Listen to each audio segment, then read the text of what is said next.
live stream mini marathon. If you've been following along on the posts for the channel here at Andrew Gray Podcast, you'll know that we are in the process of preparing for a 6-hour live stream mini marathon where we can talk about this super important day, International Men's Day. I don't know if you have heard about this day, whether you know much about the background. That's all the stuff we're going to get into on our live stream today. We've got people joining us to have a chat, and you'll have the opportunity as well to join us and have a chat and talk about some of the great men in your life, which is the whole reason why we're here today celebrating International Men's Day, to shine a spotlight, if you like, on the importance of men in our society, the role that they play, whether they be fathers, husbands, brothers, etc., whoever they are. There is so many good things that happen in our world because of the positive impact of men in our life. And so International Men's Day, I want to read you a couple of the important objectives or pillars, if you like, of what International Men's Day is all about, because we want to set the tone for what the next few hours together is all about, whether you're watching us live right now or whether you are watching this on replay, picking it up when you get home from work. However you're joining us, I'm just glad that you're here joining in, celebrating, coming around this topic of conversation together, International Men's Day. Let me read to you the 6 pillars of International Men's Day as stated on their official website. Number 1, to promote positive male role models, which happens to be the theme for this year's special event and celebration, promoting positive role models. And we're going to get into that. And what it says is not just movie stars and sports stars, but everyday men, working class men who are living decent, honest lives. I love that one. It's so in tune with what we're about here on the Andrew Gray Podcast, highlighting the truth that there are so many men, so many more than we usually hear about, certainly in mainstream media, which, as we know, has become a little bit of a sewerage with massively bent agendas to the left and the right. The honest truth is that there are way more men in our society who are doing good things, making positive contributions, and helping out in every part of their family life, work life, and in their community. So promoting positive male role models is pillar number 1. Number 2, celebrate men's positive contributions to society, to community, family, marriage, childcare, to the environment, etc. Number 3, to focus on men's health and well-being. Again, another big subject matter on this channel is speaking directly to the tragedy that is male suicide, often associated with mental health struggles for the men in our country, on average 6 to 8 per day killing themselves. And as we know, there's a long line of struggle and difficulty that precedes that horrible, horrible moment. So we need to be talking about a focus on men's health, helping them to be as strong as they possibly can, especially in a world where they're dealing with so many pressures. Number 4, to highlight discrimination against men in areas of social services, social attitudes and expectations, and in law. This is one that doesn't get a lot of airtime, but it needs a lot of airtime. And that is something that you wouldn't hear too often, that there actually is a great degree of discrimination against men. We see it in the family law courts as one of the massive, massive arenas where men are forced to struggle through more difficult circumstances than they should have to when family things go wrong. And we're not here today to point the finger at a person or a group or a gender. We're simply highlighting the fact that there is discrimination against men. One of those points there was the attitude in society towards men. Very sadly and falsely, over the past 10 to 20 years, media has played a huge role in reshaping the viewpoint of men so that we have so many more people, so many more women and children, and even a handful of men who have adopted the viewpoint men equals bad, or all men are out to get you, or all men are predators. All these kinds of narratives are not only false, they're destructive, and International Men's Day is here to do something about that. Number 5 out of 6 pillars of International Men's Day, number 5 is to improve gender relations and promote gender equality. What are we talking about there? We're talking about the fact that, again, good men are not waking up in the morning thinking about how they can oppress or suppress other people, how they can cause delay and difficulty in the lives of women and children. Not at all. Actually, good men are always, according to their hardwired nature, they're looking to provide protection, provision, and empowerment of others, which, as we say all the time on this channel, that is the original definition of masculinity. This word that has been hijacked by other people with a false agenda, we are reclaiming it, and we are bringing it back into the natural state of where it should be by definition. And so it's really important that we talk about the fact that original masculinity actually is about protection, provision, and empowerment. I'll give you one more, and that is to create a safer, better world. These are the pillars of International Men's Day. And as I said, we'll be chatting to people right throughout the afternoon, getting them to come on and give their viewpoint and to discuss what it means in their life to celebrate the role and the importance of men.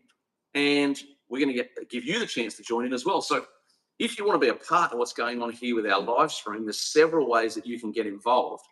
If you want to join me here for a chat, now, I'd love to hear from you if you'd like to talk about a man in your life who is a positive male role model that you want to highlight and give a shout out to. You can do that by sending a text to 0411 861 829. We'll pin that in the chat.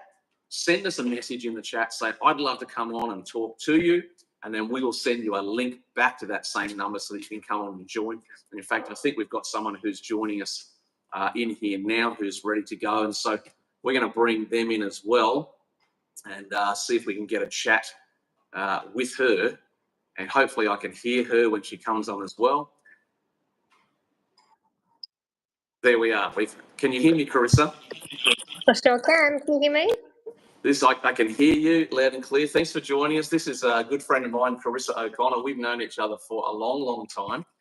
So glad you could join us on the chat today. We're talking about International Men's Day. We're talking about the importance of positive male role models, which is the theme for this year's celebration. So I wanted to ask you a couple of questions and then give you the opportunity to give a shout out to some men in your life. But first of all, just before you join us, I've been talking about this truth that the narrative in society has been hijacked, especially by media, teaching people that men equals bad, all men are out to get you, all men are predators, etc. What's your thought on this? Is this narrative true? Is it false? What's your take on men in our world and International Men's Day? Yeah, I 100% agree that the narrative has shifted in relation to how the world, or particularly the media, portrays men. I think it's come out of a genuine intent for the ability to be able to celebrate women and for women to be celebrated. But in doing so, the pendulum has swung so far the other way, in which society is now shifted to almost be celebrate women, degrade men in their pursuit of wanting to champion some of the rights of women, that we've actually made men look like idiots and their role in society so diminished, because we've actually, I'm sure you've all heard phrases coined like the future is female. It's like, well, the future might be female, but what about men too? And so we go down this line of wanting to champion so much that we actually end up forgetting, or even going so far the other way, where we now actually diminish and devalue the role of men in society. You only have to look at shows like Peppa Pig and turn that on, and we're even getting our kids right from an early age to think that men are, and particularly fathers, are useless, that they're idiots, and that the women are much more powerful and smarter and in so many ways better than a man. And that's coming, fed into our children in right from an early age, of how they're portraying society and the role of men in society. And so, yeah, I absolutely believe that we should champion both men and women and celebrate the uniqueness of both a man and a woman in society. Yeah, absolutely. Look, I really think one of your points there is a huge part of what's gone on. You talk about this idea that society, in an attempt, and a correct attempt, to highlight the importance of women's issues and making sure that there's equal opportunity for women and all these things which are 100% valid. And as I say all the time here on the channel, good, honest men are not against that value at all. In fact, they are for it. And many of the drivers behind these initiatives for women are actually men. But as you say, maybe the pendulum has gone too far, and then those who are not really interested in the importance of men's issues have actually hijacked. Is that what you're saying? Yeah, absolutely. I think it's time for us to get a bit more balance of that in the media where we celebrate both men and women. Yeah. Yeah, look, it's true. It's definitely a massive swing, and mainstream media has had a huge part to play in that. As we talked about just a moment ago, the big theme for International Men's Day in 2024 is highlighting the importance of positive male role models. So I'm going to ask you directly. I think I know what your answer might be. I might not, but give us a shout out for one man or a couple of men in your life, family members, others that you know have been positive male role models, because the live stream today is, as much as anything, it's about celebrating the fact that these men are out there, they do exist, and we need to highlight them. Yeah, well, I'll give a shout out to my husband Matt, and I'll shout out to my dad. I believe that a man's worth is far more than their job, their title, any material possessions that they own. That their value is very much in their personhood and the kind Yeah, of person that they are, particularly husbands and fathers, and the way that they manage themselves in those roles. And both of them are brilliant fathers, brilliant husbands, and have been great role models to all of our family and to people in their communities. And yeah, a big shout out to them. yeah, absolutely. Look, I don't know whether they are watching or whether they're going to watch this back later, but obviously be a great thing for those guys to hear that comment. And look, I think you're a great example of what we are wanting to highlight more and more. The fact that even though we do hear stories and we see examples of women who, for various reasons, have been taught to hate men or, join in this false narrative that men are bad and men are evil, we do get that highlighted. But actually, I do think the other thought is more true, and that is there's more women out there like yourself who actually don't have that complaint, but rather they've got plenty of good things to say about the men in their own life and men in general who are trying their best to basically do a good job and do honest work and contribute to family and society and community as a whole. So I Yeah. appreciate you taking the time to come on and talk about that So much. reality. Is there one last word you might give us about your view on International Men's Day and the men in our world? Yeah, well, I think that women can help celebrate it, and champion those causes. As women, we all want great husbands and fathers and brothers, and we want men to be successful. And so, the best way that we can do that is continue to encourage men to be men and to do the role that they are uniquely wired to do, and allow them the space and the ability to be men and not try and make men into women. And so, the more that we can encourage our men in our life to be uniquely wired to be the man that they are, they will flourish. And so, yeah, wanted to celebrate everything about who men are and champion them today. Yeah, absolutely. Yep, spot on. Thanks so much for taking a few minutes out. We'll let you go and we'll continue with our live stream. Feel free to share the link and tell others to get involved. There she is. We'll say goodbye to Carissa for now. A great Right. friend of mine for a long, long period of time, and lots of positive comments to add there for us to this whole idea of men being strong men. If you would like to join us on the chat today, you can do that. It's really easy. All you've got to do is text the number that is pinned to the top of our chat. And if you text that number, then we can actually get a hold of your details. We'll text you back a live link so that you can join us online. Come on board and do what you just heard my friend Carissa talk about. Come and share some thoughts about a man in your life or a friend, somebody that you know that you'd like to celebrate as well. And we might just check in on the chat box here and see what people are saying. A few people just saying g'day there in the chat. You might not be keen to get your face on camera. That's okay. You don't have to do that. But if you'd like to join us without being on camera, you can also just put a message in the chat box and I'll see it there and I'll get the chance to respond back to you. We are just a few moments into, well, in fact, we're almost a half hour into our live stream mini marathon. And we've got another guest coming up again soon. In fact, we've got two guests coming up back to back real soon. These guys are going to talk to you about why they have such a significant connection personally and in their own organisation to the whole concept of International Men's Day, and basically help us to understand more of the background and more of the understanding of why this whole day was started in the first place, what was the drivers behind it, as you've heard me talking about. Basically, there's so much narrative around this idea that men are essentially bad men, bad role models everywhere. Guys should not be trusted. They shouldn't be allowed to get anything. This channel is so focused on helping to change that narrative and to shift that position, that despite the fact that we have a handful of bad actors, some people would say, or bad apples out there who do negative things, we're not for a moment trying to deny that. We're actually agreeing with that there are men out there who have done and still do some destructive things that hurt family, that hurt community. However, what we're not doing is we're not allowing people just to hijack and exclusively own the conversation around men. Actually, channels like mine, other places, other platforms are starting to speak up and say, hang on a minute, this pendulum has swung way too far.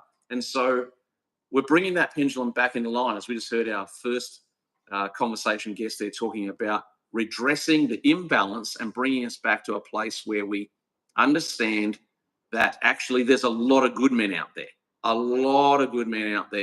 who are working hard, who are doing their best for their family, who are trying and struggling their way forward in a tough world, paying bills and providing and trying their very best. And I, for one, plan to be a voice speaking to those men who really feel like they've been kicked in the guts a bit too much. It's not everybody, but there's plenty of them. I want to be a voice for those men to say, guys, keep on doing what you're doing, keep on working hard, keep on paying those bills, keep on fighting for your family, because what we're seeing all around our society, and you can't argue with the evidence, we are seeing that society is not better off because men have been told to stay silent.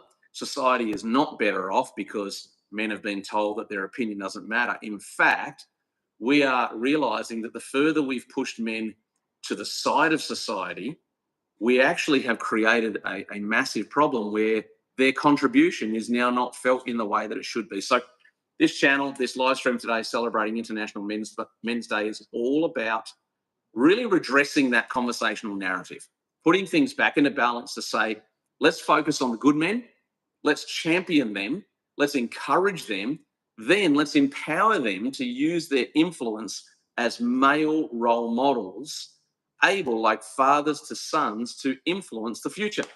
We're not going to change the future by just constantly smacking whole groups of people on the head. We're actually going to change the future by doing something about the responsibility of the individual. So as we're thinking about that, quickly drop my attention to the chat. We've got a couple of hellos there from Angel Antonio and Dino Nuggets 223 saying g'day, and ya boy talking as well, saying maybe I'll join. I'm not quite sure if I know who your boy is. I think I might know who it is. I'm not too sure, but your boy might want to come on and have a chat. And you remember, please join me on here for a chat if you want to speak positively about male influence and male contribution to our society.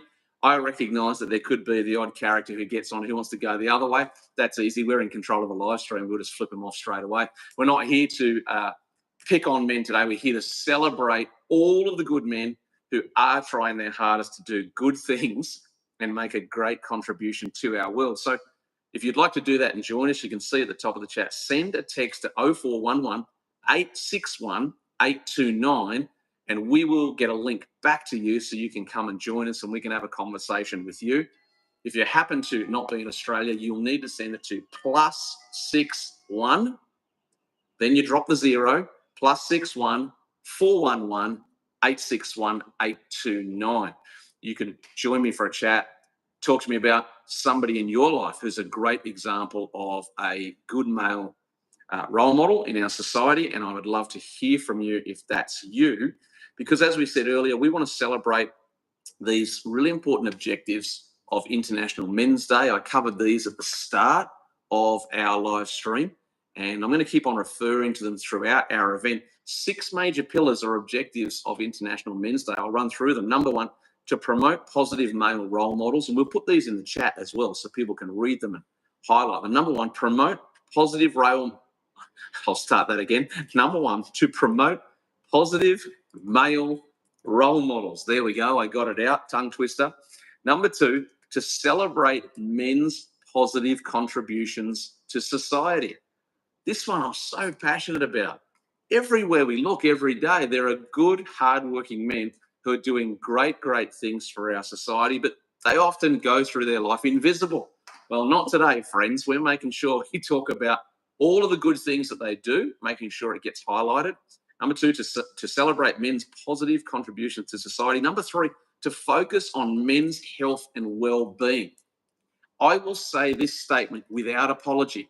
I don't care how many people oppose me or don't like this statement. I'm going to keep on saying it to my last breath, and that is, if the men in our world are not well, our world is not as good as it could be. Of course we need women to be well. Of course we need children to be well. We've locked that in as a presumption. It's what we believe on this channel. But we're talking about the need for a renaissance of bringing men back into their place in society, good, hardworking men, to focus on men's health and well-being. Such an important objective. Number 4, to highlight discrimination against men. Now, when you hear that phrase, you might say, what are you talking about? What kind of discrimination? That can't be true. Surely that's not correct. Well, maybe because we've all been so baptized in the vinegar of mainstream media, we don't realize that there are a few expressions of discrimination against men that needs attention. And one of them is, well, probably the most significant one actually, is discrimination against men, discrimination against dads in the family law courts around the world.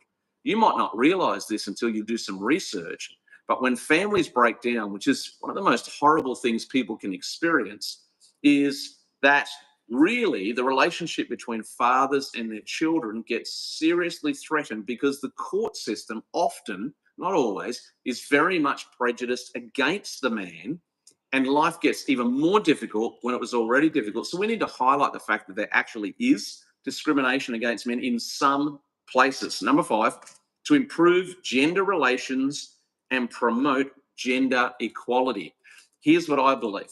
I believe that regardless of your gender, whether male or female, regardless of your skin color, where you were born, your education status, your financial status, we need a world that is focused on equality of opportunity.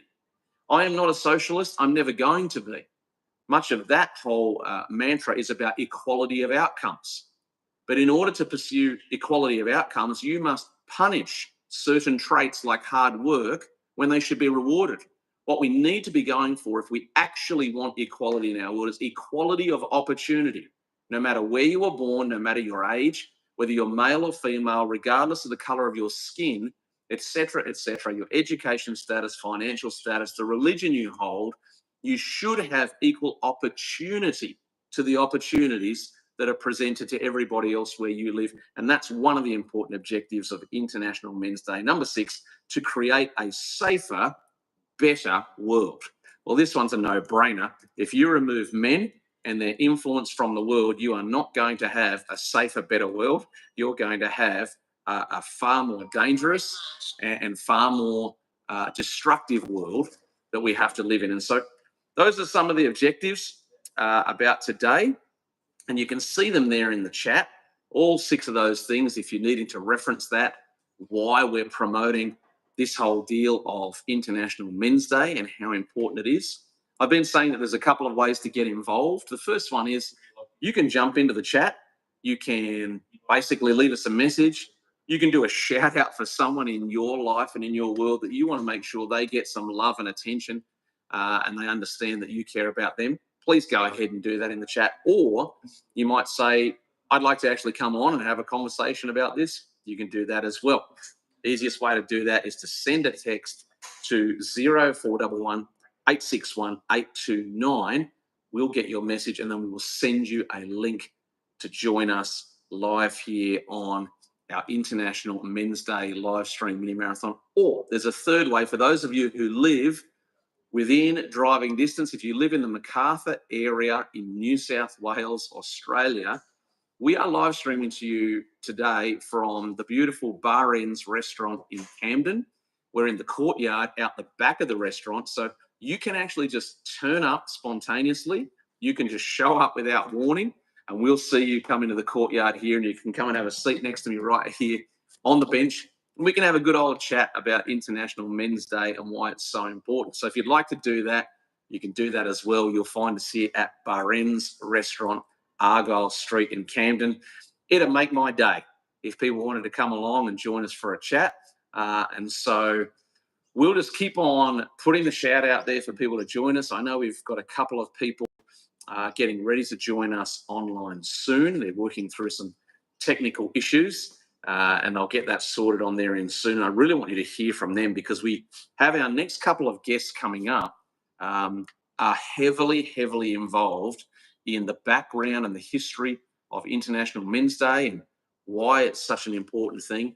And it'll be great to hear their perspective on what's going on. So while we're waiting for our next guest to get their own technical issues sorted on their end, which happens to everyone, we had some technical issues of our own when we were starting here today with YouTube not really wanting to cooperate with our settings, but we got through it in the end. I wanted to talk about some important male role models in my life. I've been fortunate enough in my time to encounter a couple of men who have become like really important mentors in my life. And I'm not going to name them for concern about the exclusion of others, but I just want to highlight this idea that as you get older, especially for you men out there, those of you who might be in your third, so to speak, you might be well beyond your youth, as I am. You might be deep in middle age, as I am, or you might be in this third category where you've even gone past middle age and you're into your third, as we say. If that's you, then I want to really give an important shout out to you men, because you've got such an important role to play in all of these objectives that International Men's Day is supporting, because you get the chance to play the role of sage or mentor. You see, I've got this belief and this perspective that all of the challenges, all of the struggles, all of the things that we go through in our lifetime, they either can stop us and ruin us, or we take golden lessons out of those seasons and we carry them forward with us. And the beauty of this is that if we carry those lessons forward, we actually have a rich flow of learning that we can impart to others. Maybe you've got a man in your life who's been that kind of guy for you. I'm thinking of one right now, a mentor of mine who lives in New Zealand and came into my life approximately 12 years ago and was able to take all of his incredible learnings, all of the flow of what he'd been through, and bring those powerful learnings into my life, which really did several things for me. Number one, it helped me to avoid some potholes. Number two, it helped me to get unstuck in a few areas that I was being delayed by, if you like. And then thirdly, he helped me to fast track my own learning in certain key areas.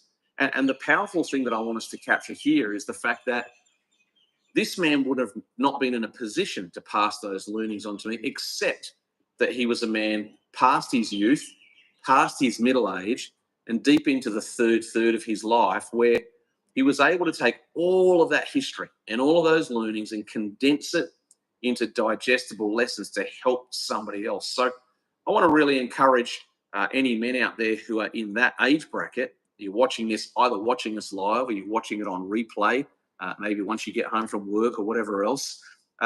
Basically, we want to champion those men as well. We want to highlight them and basically share with them the fact that what you've learned and what you can bring to the table, which is a funny old cliche, what you can bring to the table is so important. And we'd love you to do that. So if you're feeling like your time is over, feeling like maybe you don't have a lot to offer, I want to encourage you. That's actually not the case. We still desperately need your contribution. And those of us who are in middle age, or those of us who are younger, let's make sure we're sending that message to people everywhere that these men are important in our life and we need them to share their lessons. So, how are we going with we're still waiting on our next guest to join us. If they get their technical issues sorted out, maybe they will, maybe they won't. Hopefully they get it sorted out for us. If not, we do have another guest that is going to join us here live at Barenz quite soon, and we'll get him here on the bench with us to have a good old chat about what today is all about, but not just today, because what we don't want to just celebrate today and then forget about these issues. I think the importance of days like this in the calendar is that they give us a chance to raise the awareness, and then hopefully we carry forward those lessons into our future. So if you just joined us here on the live stream, a couple of reminders you'll be able to see in the chat there that we've highlighted the 6 pillars or objectives of International Men's Day as they stand. And you'll see there, if you read number 2, that is the theme actually for 2024, the theme of celebrating men's positive contribution to society, good male role models. Number 1, I apologise, to promote positive male role models. They're all around us, they're everywhere. So please jump in the chat, give us a message, or as you can see at the top of the chat there, we've got the mobile number pinned at the top that you can text to actually come on live and join us. I'll read that out for you so that everybody knows. 0411 861 829. Send a message there and we will send you a link to join us live here having a chat about it. If you're overseas, then you'll need to you'll need to text +61, drop the 0, and then go 411 861 829. One more time on that one, +61 411 861 829. Send us a message, we'll get you in here. Or if you live close, as we've already said, we are live streaming today from Barenz restaurant in Camden on Argyle Street. You can come to the back door, come and join us in the courtyard here. You don't have to plan it, just spontaneously turn up. Maybe you hear this is going on, you want to drop by on your way home from work, or perhaps you're already home and you say, you know what, I want to get involved in this and join in with what these guys are doing, and also give a shout out to men everywhere on International Men's Day. This channel, the Andrew Gray podcast, is all about helping men to be strengthened, to do better. If you haven't subscribed yet, why don't you go ahead and do that now so that you never miss a video that comes out on the channel dealing with much of the stuff that guys are challenged with on a daily basis. So just to give you a bit of an idea at a very high level, on the channel here, we talk about the importance of mental health. We talk about the importance of family relationships. We talk about men in the workplace. We talk about married men, single men. We talk about men through the seasons of their life, young, middle-aged, and old. And we're trying to provide real-world, everyday help for the challenges that men are having in their life. And it's so, so important that we actually keep on doing that and keep on highlighting that. So just jumping in the chat there, I can see a message from my good mate Dave. Looking forward to joining you soon.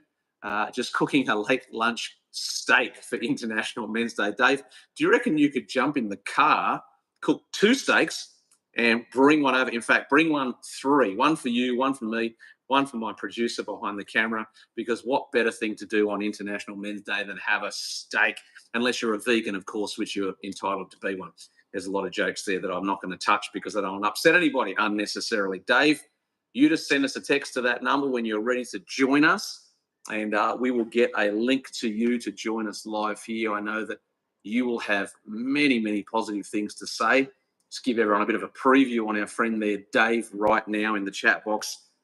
Dave is someone who used to do an even longer marathon on live stream than me. I'm pretty sure each year for the Movember fundraiser, I'll have to ask him this, the Movember fundraiser, he used to do a 12-hour live stream marathon. So I thought the pressure was on me to have to vamp and keep talking at 6 hours, but I don't know how I'd get through 12 hours. Some people who know me would probably say, you'd have no problem with 12 hours. Well, be that as it may, I look forward to having that chat to Dave. And a 24-hour, he's just corrected me. Thank you, Dave. Dave, that is ridiculous. The 24-hour live stream, because we're having an International Men's Day, we can probably have some measure of irreverent jokes.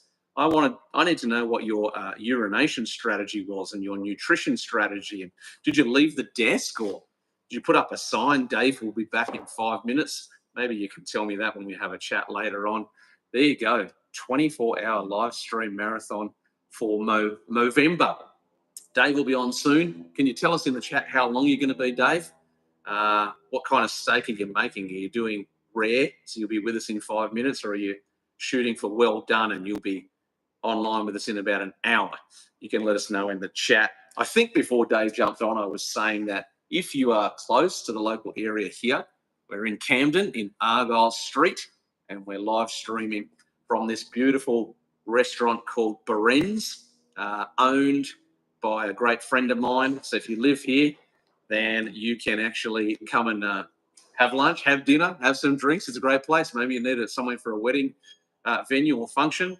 My face is just lit up with a big smile, because just as I was saying to people that you can drop into the area and you can come and have a spontaneous chat, one of my good mates, Joel Pearce, has just dropped in. Joel, come and join me on the bench here, mate. We'll get you a microphone. Make sure my hair's done. Yeah, your hair's looking amazing. Just come and sit here nice and close and all. How are you? Yeah, doing all right. This is really close, isn't it? Yeah, very intimate. We've got to sit. Are we good? We're both in the shot there. Thanks for dropping by. That's all right. International Men's Day. Some of you might remember this blonde-haired running freak from a few weeks ago who was one of the leading men behind our Miles for Merrick fundraiser live stream. I've got to give a little bit of background to those who might not know you. Sure, These brothers ran 100 kilometres through the night to raise funds for a great family Did a bit friend. yourself as well. A bit of encouraging along the way. I did 20 very heavy kilometres. I definitely did not do 100 kilometres. But you're here, International Men's Day. Yeah. I've been talking to everyone, talking about the fact that there are several objectives, and you can see them here on the screen. The theme for this year is actually, number one, to promote positive male role models. And I'm definitely going to get to you on that question in a moment's time, because one of the things we see happening a lot, very sadly, is we see the mainstream media saying, men are bad, all men are destructive. You even see around our society, even young women starting to adopt this view, all men are predators, all men are out to get you, which we know is just so far from the truth. But unfortunately, there has been a narrative that has grown in momentum, which is the one we don't want to see. The one we want to see is a return to balance, where we say, yes, there are a few bad actors out there, but the large majority of men are hardworking, trying to do the right thing. Let's start there. What's your take on that? Do you agree with that? Do you disagree? Do you see it? Do you hear it? What's your take on that whole deal? Yeah, totally. I guess my environment that I've grown up in post-schooling is in the construction industry. And I guess you see a lot of that every day, like with tradies, they go out there and they bust their ass, so to speak. I don't know if we're allowed to say that here. You can say whatever you want.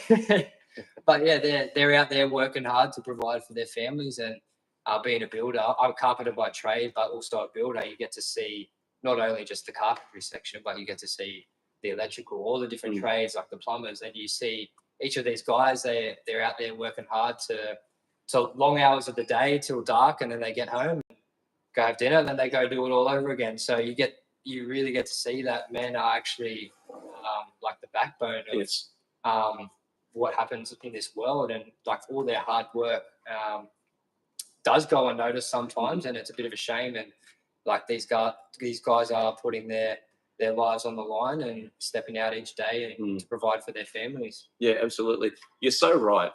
I've seen that space, and I have a lot of family members myself who are in the building game and have been in that space for decades, and they work very, very hard. They're providing for their families. They're doing their best. And I guess one of the big things for me on this channel is to keep on highlighting that reality and do what we can to swing that narrative back, that it's actually not the majority of men who are destructive. It's the majority of men who are imperfect, but as you said, working their ass off, trying as hard as they can to be good men and to live by a moral code and to have ethics that matter. Tell us, in that space where you work building, you must have a few mates where you could highlight them and even drop their names and give them a shout out. some of these guys who represent those values, who would they be and what do you see in them? Yeah, totally. Straight away, two guys stand out in my workplace. The guys from Aspire Constructions, but two main guys there are Jake Kearns. Shout out to Jake. Big shout out to Jakey boy, and also Aaron Wright. Those two guys, like, I guess I had a bit of a taste as a subcontractor and seeing what those guys are like. And when the opportunity came to join the team, I was like, that was part of the reason why I decided to commit to Team Aspire, was because of the two key values that those two key leaders held within themselves, was something that I wanted to be like. I wanted to grow in myself, and like the top five guys that you hang around, that they're the people that you become essentially. Yes. You're the average of the five closest friends, and so there's 2 of 5. So I knew that if I could get close to those two guys, I guess that would become infectious, and I would start to adopt some of those values that they have instilled in themselves, and just grow upon what has already been grown in me. Yeah, absolutely. It sounds to me like you're saying that you had that as a very deliberate drive on the inside to go, I'm not just going to go work anywhere, but I actually want to identify values and traits and then align myself. Would that be true in your workspace, that you did that on purpose? Yeah, totally. I guess it's not all about the money, and like there are greater things in life than just money, and part of that was to gain that experience and grow those values. They were probably more getting the phone call. We are live, people. I did tell you this is a live stream. It could be Jake ringing in now. No, it's not Jake. It's not. But you need to take that call. No, I can wait. Okay. But yeah, I guess like those things to me as a young up and coming builder are more valuable than say just a dollar figure that you earn and bring in. Yeah. Because with that experience and knowledge, you can the possibilities are endless. I guess if you've got that knowledge. Yeah, absolutely. Maybe I'll ask you a question in relation to that. A two-part question, really. Do you think that young guys, because I'm putting you in the young category. That's good.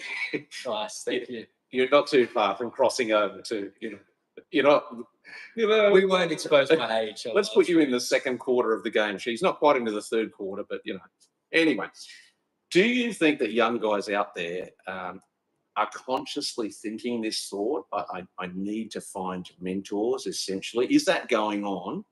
And then a comment around, if it is, if it isn't, what do we need to do better to ensure that chain of links, that process is actually going on in young men? Because I guess, I'm deep into middle age. I'm not into the third yet, but I guess I look around society and I see so many young men who they're aspirational, which is good, but I think they've been misdirected by online content, perhaps difficult family situations, maybe a little bit of just following the herd. But I do wonder about, are there enough young guys out there who go, no, I'm actually looking for voices and guides and mentors, and how do I do that? What's your view? Yeah, it's a really deep question. I think majority there isn't. Right. And I think you hit the nail on the head. Like there's just a lot of external factors that contribute to that. And it's not necessarily from those young people, like their decision. It's almost like a subconscious, how they've been, like how just the environment in the world that they're being brought up in today. It's just, it is what it is. It's the current times. Yes. But in saying that, there are some pockets where I have experienced like young guys that do have that mindset and thinking the long-term game and what is important in terms of what separates the ones who do and don't, do you think? I mean, that's a different, just speculate, have a guess. What could be a factor in the guys who do have the desire versus those who don't? I think the guys that are watching and paying attention more than just like the money and like the material things, the guys that are looking and seeing those values in others, and I guess seeing like the fruits of other people as well. Similar to myself and Jake and Aaron. I guess if there's younger guys looking at me and like, what's this guy achieved and how has he done it? Like, and I guess like just the ability just to observe, pay attention to what's happening, then different circumstances, different arenas, and given the total environment of what's happening, I think if they're very observant, they can pick up a few clues. So I guess, what they could do in the next stages of their life. Yeah, gotcha.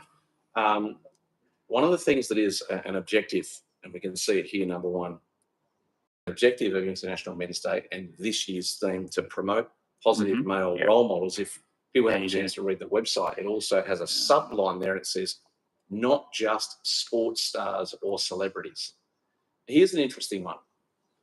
We see this going all the time, right? Where whether it's in professional football or professional cricket or some other highlighted area of society, we see essentially young men, but still men, who have this tug of war between they're expected to be role models, but because they're human and they're broken, they make mistakes.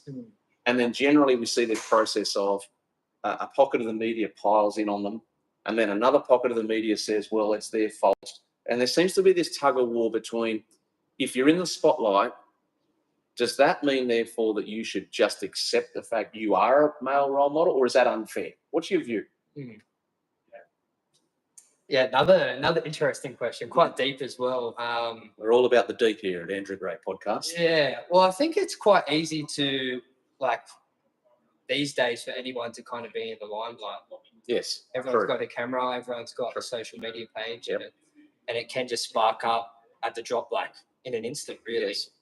So I guess if you don't want to be in the limelight and something happens, and then you can all of a sudden be thrown into into that space, which is, I guess that would be quite difficult in itself, not wanting it, but then getting it. Sure. But just throw back to the question again. So just the tug of war that goes on, because I know for myself, I love sport. I've been watching it for a long time. I could recount many, many episodes of major stuff-ups, public breakdowns of stars. Yeah. And then the ensuing conversation later is, well, they should behave better because they're role models. Yeah. Versus, but they're still just people like us. How do we navigate that? Yeah, I guess the perfectionism of being a professional athlete and what goes on and off the field, you've got to, I guess, display that, and what is politically correct and what is just normal. Yes. I guess. Are we asking too much of our professional athletes is probably a good question. And how much slack should we be giving these guys to ease a bit of the pressure? But it's definitely an interesting one, because I guess there has been some people who have abused that. That's right. Right. And I guess there's that line of discipline versus letting the guys go. Obviously some things that can't be tolerated. But I think traditional values, and accepting that, let's just say we're talking about men because it's International Men's Day today. It is today. Today's the day. I think, given that it's men, there should be some, what would I say? There should be some consideration, common sense applied, to what is normal. These guys are human beings. They're not robots. Yeah, that's right. And they too have to find a way to alleviate those pressures that they face day in, day out to perform. Totally. And sometimes by going and having a beer with a mate, or it could be anything. Yes, absolutely. And sometimes having the cameras off during those moments is a healthy thing. Totally. I think you made a really valid point that we are living in a day and age where anyone can create a profile and everybody's online and there's cameras everywhere. There's an element of convenience to that, but it also probably hasn't helped. I think there's a bit of a hint to that one in this objective here that talks about men's positive contributions to society and being male role models, and that other subtext, not just sports stars. Because I guess one of my views on that would be one of the reasons why these young men face such a difficult situation where they're instantly popular or suddenly famous, then that comes with an expectation of, well, you now have to be a role model to everybody, when they probably haven't even grown up enough to know who they are yet. But here's where I think the problem lies. I think the problem lies with the administrators and the people who run professional sport who are very happy to utilize the person's image for revenue and advertising growth, but then maybe they turn their back on them when they don't get it right and don't. I don't think that actually helps either. So, you know, there's a situation right at the moment where there's a couple of young footballers who have gotten themselves massive amounts of attention. And a lot of that attention has been driven by the sport that they play, basically pushing them to the front and going, you know, these are our heroes, these are the role models. And sure, they're making heaps of revenue off that advertising. But then when they make a stupid mistake, does the game come out and actually say, well, we will help you, we will back you? I think they get left a bit stranded then. And I don't think you can have it both ways. You're either a role model or you're not. Interestingly, one of those players said recently about their new coach, and you might have seen this, we're hoping that one of the things he'll do for us is to take us from boys to men. And I thought that could actually be a little bit of a Freudian slip, this person realizing, actually, I haven't grown up yet and I need to. And I think we need to do more on the fact that we need role models who are not famous. There's always going to be role models in the sports world and celebrity world. We get that. But we need to do better as a society, highlighting regular, everyday men who really, they just get out and they work hard and they do their best. I want to ask you one more question before we let you go. I mean, you're welcome to stay, but I think it's dropping by quickly. Pick 2 or 3 guys in your life that you want to give a shout out to who are in that category of positive male role model, and tell us why. Actually, I just want to touch base on something. Something popped up in my mind when you were talking about the boys to men thing. And I think like another thing actually stems from that is the security in yourself. Yes. I guess as a rising star, so to speak, if you're coming through the ranks and you place like all your worth into like becoming famous and like, I need to be a limelight, you're just going to be chasing those things. Absolutely. When I think it's like, I think Cooper Cronk's a good example. Like, right. He's very secure in himself. Like you can just tell he's just well disciplined. Yes. Like he wouldn't need all the limelights to go and do what he does. Yes. Whereas there's other flamboyant players out there, which we could name, but we won't. Tempted. Very tempting. But yeah, I think like that security in yourself to know that you don't need like that fame. You don't need people to like lift you up. You just have that confidence within yourself to just go about and do your business. Totally. And yeah, I think it's you're spot on. It's a very powerful point. Well, it's true in anywhere in life, right? If you suddenly become successful in business and make a lot of money or whatever else, if you haven't dealt with those inner life needs of security and identity, and you're looking for external things to provide that, you're never going to do well, right? Yeah, that's so true. But we'll circle back to your question. I think I've been blessed actually, like throughout my whole life, I guess through like schooling, like high school and sporting teams to have, I can't say like I've had a real bad male teacher. Wow. There may be a couple, but I guess. Shame and shame. No, don't do that. Across like teachers and coaches, like there has been like very pivotal points in my life. Brilliant. Going all the way through where there's been like that one teacher that's just like boom, like he was made for me to facilitate that path. I love it. And especially like coaches as well. Like I haven't really been a fan of like, let's have fun kind of coaches. Like like my definition of fun is winning. Like okay.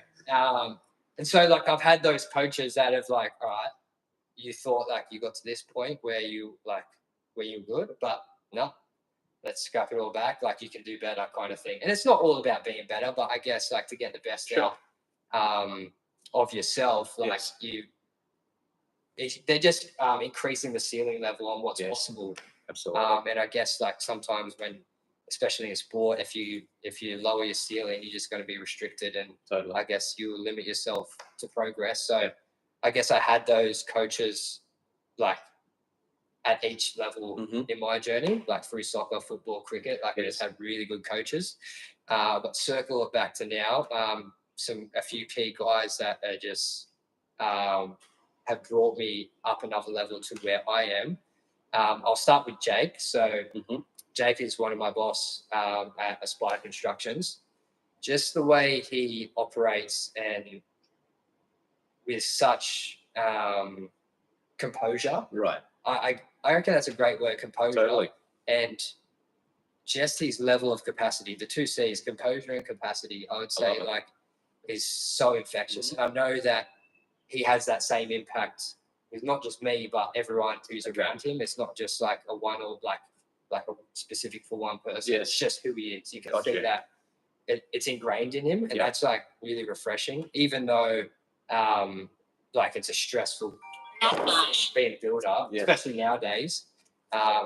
He hasn't sacrificed that Got you. in amongst all that stress, Brilliant. pressure. That's really good. He's like a rock, really. Yes. And it's like being able to be a part of that, witness that is it's doable. Yeah. Like, Yeah. you Great. can do it. That's great. That's a great thing to identify. You see someone else who's doing a certain thing, and it makes you believe, oh, okay, this is achievable. Yeah, that's Brilliant. I love it. totally. Another guy is probably himself. Now there has been no exchange of currency for whatever's about to happen. No Bitcoin. There has been no Bitcoin transferred between wallets for whatever's coming next from you, Joel. But here we go. Yes. Yeah. So I guess I've engaged you over the last 12 months for some mentoring, and I guess I was at a point in my life where I was kind of getting to this like peak, I guess, and I guess I wanted to. I know I'm all about working out problems and seeing how we can do it better. Yes. And I was getting to that point where it's like the load and the capacity and the responsibilities increasing across every kind of area, whether that's family life, Yes. like just normal life in yourself, and then across business, and then engaging you to get to a point where how can we make these things more efficient so that I don't get unstuck. Yes. And I guess I can take it to the next level.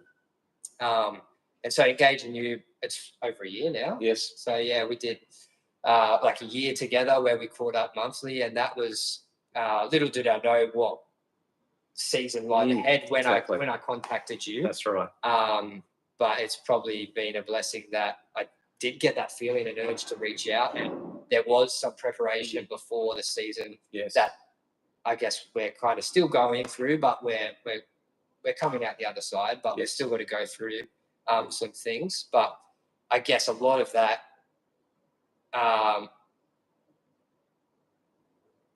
the decision made subconscious, like through the subconscious values that I believe in, to like, all right, I need to contact someone. I need to find a guy that's done it before. Yes. That prepared me and equipped me for the season that I'm going through now. Gotcha. So I guess without those ingrained values, I wouldn't have been led to make a decision. Gotcha. To, I don't know, to seek you or seek advice, seek mentoring or someone that's done it before. And who knows what this season could have looked like if that preparation wasn't there. Yeah, absolutely. And I do want to make a comment on the point you're identifying for people watching.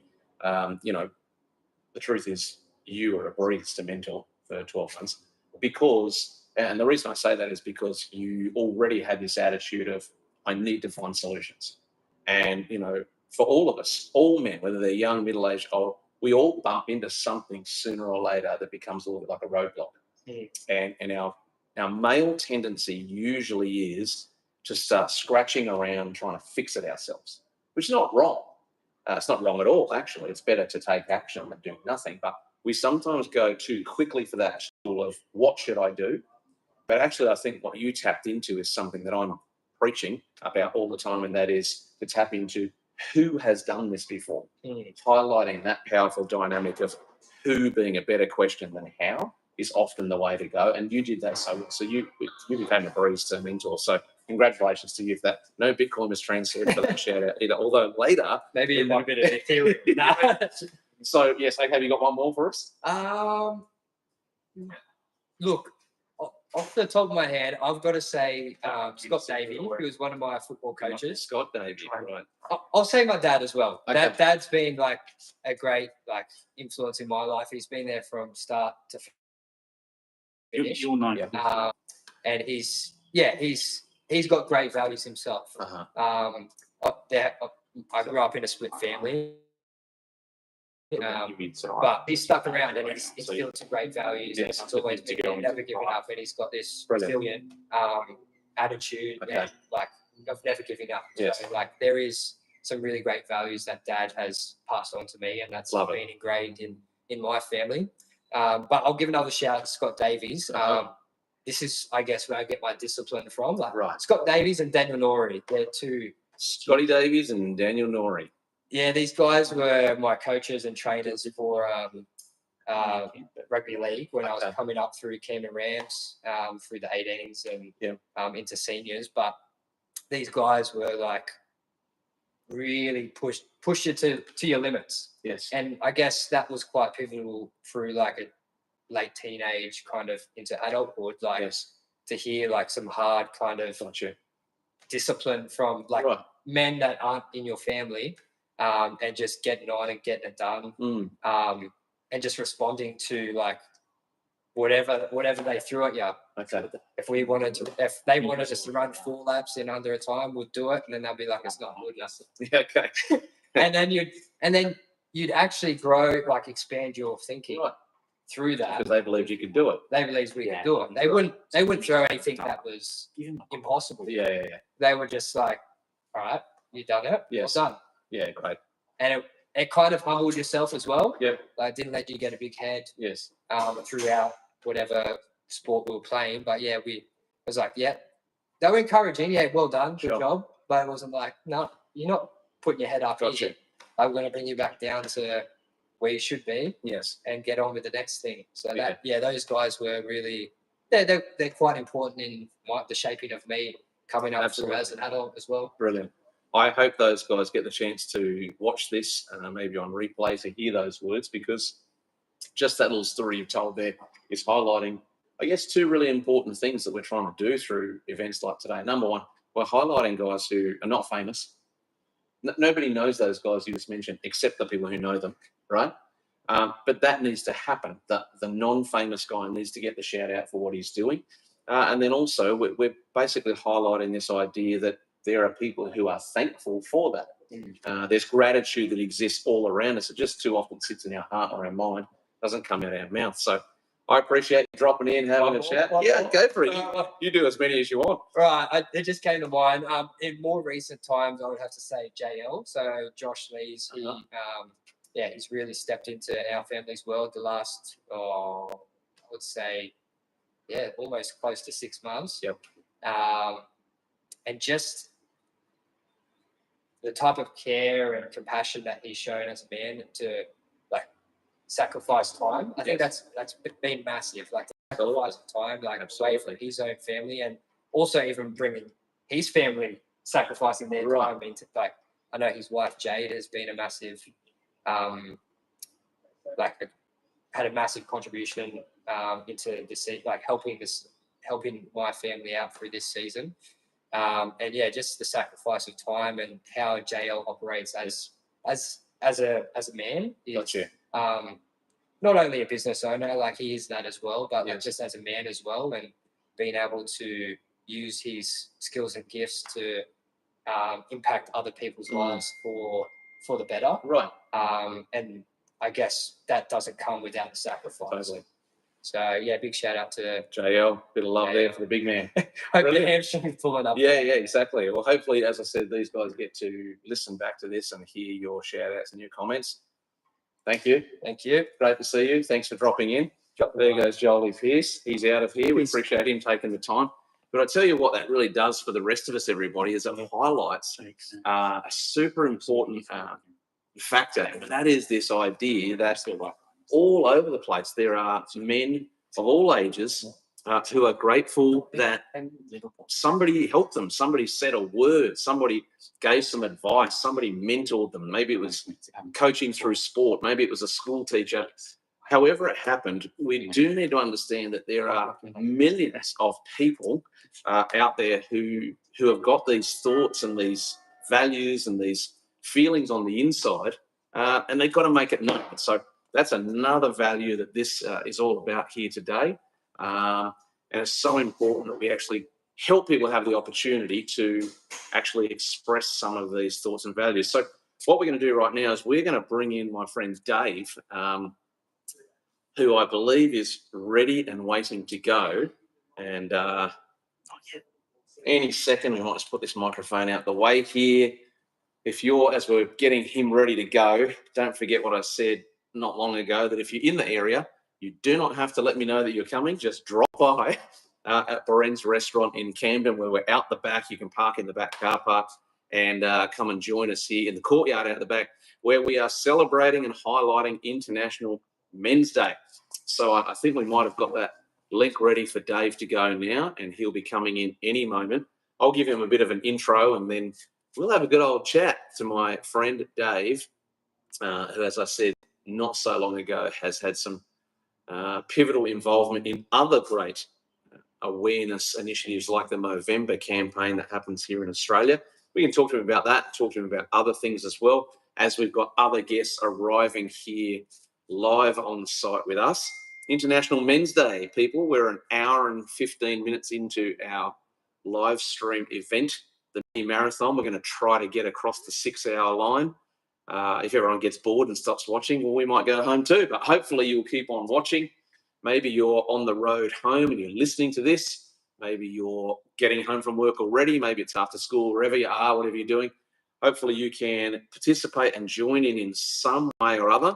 Several ways you can get involved. You can get in the chat, drop us a message, say g'day, even just to say, hey, we've been watching along. Thanks for highlighting this issue. Or you might want to give a shout out to a man in your life, maybe your husband, maybe your brother, maybe your dad, a business partner, someone who's been a positive male role model in your life, because that is the theme for 2024 International Men's Day. We're highlighting the importance of positive male role models in society. So you can do that in the chat. As I said, you can drop down here at Barenz restaurant in Camden on Argyle Street, park out the back, come to the back door where the courtyard is, and just turn up and we'll have a chat. You can sit nice and close to me here on the bench and we can talk about this very important thing.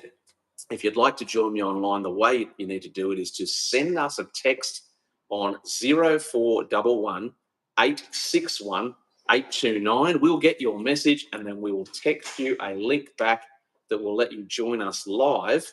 And that's the way we can go about it. Now, how are we going there? Have we got Dave ready to come in? Well, what we might do, I'm going to bring in another guest here on the bench in a moment. We'll start chatting to him. And then if Dave is ready to go, we will have a three-way chat just to see if we can confuse ourselves a little more. Come on in here, Nathaniel Nash, to his friends. Are we friends? We're friends, aren't we? Definitely. Good to see you. How are you? We're touching knees. We are touching knees and we're loving it too. All right. So not too we're much. not loving it too much. We're loving it sufficiently. It is International Men's Day. It is International Men's Day. Yeah. So, look, thank you for coming and joining us. Look, so I'm just turning the live stream off. So Yes, so that we don't get distracted, devices off and on silent and all the rest of it. There you are. Look, you're looking good on camera, mate. Like I've got a tan. So Well, we do what we can here at the Andrew Gray podcast. I'll wait to see if I get a signal from my magician producer behind the camera if we get our friend Dave. If we do, we will just bring Dave on and we'll just do our best to have a three-way chat. Right. But while we're waiting for him, what I'd love you to do, this is Nat Marsh. He is involved with, and he can share some more detail, he's involved with Dads for Kids, which is a pivotal organisation in its own right, supporting fathers in Australia and around the world, but also heavily linked to International Men's Day. So maybe let's start there. Tell us about your involvement in Dads for Kids and how that is linked to this great day in the calendar. Well, thank you, Andrew, and shout out to Glocko. He's probably trying to stay off the camera, but yes, he is. He's a great man and also happens to be my brother-in-law as well. So there you go, family affair. Got to give a shout out to Glocko. But no, look, thank you, Andrew, for doing this. And you know, we at Dads for Kids, we're big fans of the Andrew Gray podcast. If you don't subscribe to our newsletter, make sure you do, because we often love to feature Andrew's fantastic videos in our website and our weekly email newsletter. So thanks, mate, for doing this. But look, Dads for Kids is a harm prevention charity committed to helping Aussie dads be the best dads they can be. So we've been going for just over years. I think 22 years now. We've been going. Marsh, who are living legends. But yeah, we're all about encouraging dads, and like I said, helping them be the best they can be. Brilliant. I don't want to rush, I don't want to rush away from what Dads for Kids does. I know that today is International Men's Day, and that's what the live stream is about. But what you guys do at Dads for Kids is so important and makes such a valuable contribution. I don't want to rush off that. I want to sit on that for a few minutes. So can you go into even more detail? What are some of the expressions of Dads for Kids? How do you interact with men? What kind of conversations are you hearing from them? How does all that tie together as a harm prevention charity? Good, great question, Andrew. It's I guess at a base level we advocate for dads, but how we do that is we have a weekly email newsletter. We're sort of famous for our TV ads. Each year we do a TV ad campaign, and they go on national TV as community service announcements. So that's sort of our most prominent thing. But, in addition to we have a great website full of lots of resources. We also run fathering courses online. So we have a courageous fathering course. We actually have one running this week. Not this week. It runs for 10 weeks, but we're in the middle of one right now. Okay. And I just was on the phone to one of our team members on the way here because we're planning our next course for early next year. Okay. So that'll start in February. You can find all the details on the website. We run courses, and then we also run what we call it our Men's Leadership Summit in August each year at Stanwell Tops, which is just south of Sydney. And this man is speaking there next year. True story. Yeah, so Andrew, the great, will be there, and so we do that as well. We have men travel from all over Australia it's a 2-day, it's a conference, but it's really men getting together, encouraging each other. And we do some crazy things, but it's really about creating a space for men to share their hearts and encourage each other. Brilliant. You guys do incredible work. And as you touched on there, you've got the Men's Summit, which happens every year. You've got training courses. You've got the weekly newsletter. You've got the TV ads. Maybe if you guys are familiar with Dads for Kids, drop us a comment in the chat. Let us know. Have you seen the TV ads? Are you a subscriber to the weekly newsletter? Have you heard of these guys? Have you had something to do with them? Let us know in the chat. We'd love to hear from you. One of the things I wanted to ask you about that, because we do have it here in the objectives, pinned in our chat. We can see it there, number 4. Not this year's dominant theme, but still one of the objectives, to highlight discrimination against men.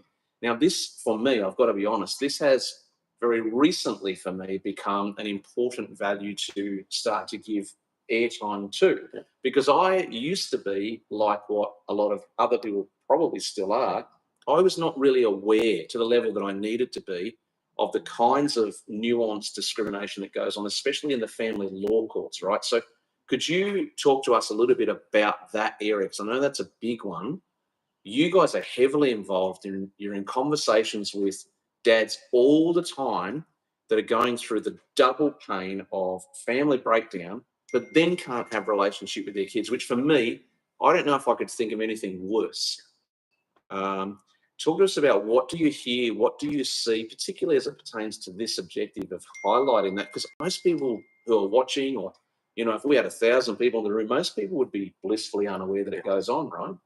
100%, Andrew. It's an absolute crying shame what happens to men in this country and other countries right across the world. It's not just in Australia, sadly, but basically, like you said so beautifully, that, relationship breakdowns happen, things happen, which is awful. I mean, it rips families apart. It's like a bomb going off in a family. So, so that's bad enough. But then the way our legal system works, the way the laws are in Australia, basically men get a really raw deal in the family courts. And look, every situation is different, but it's basically men are, not valued.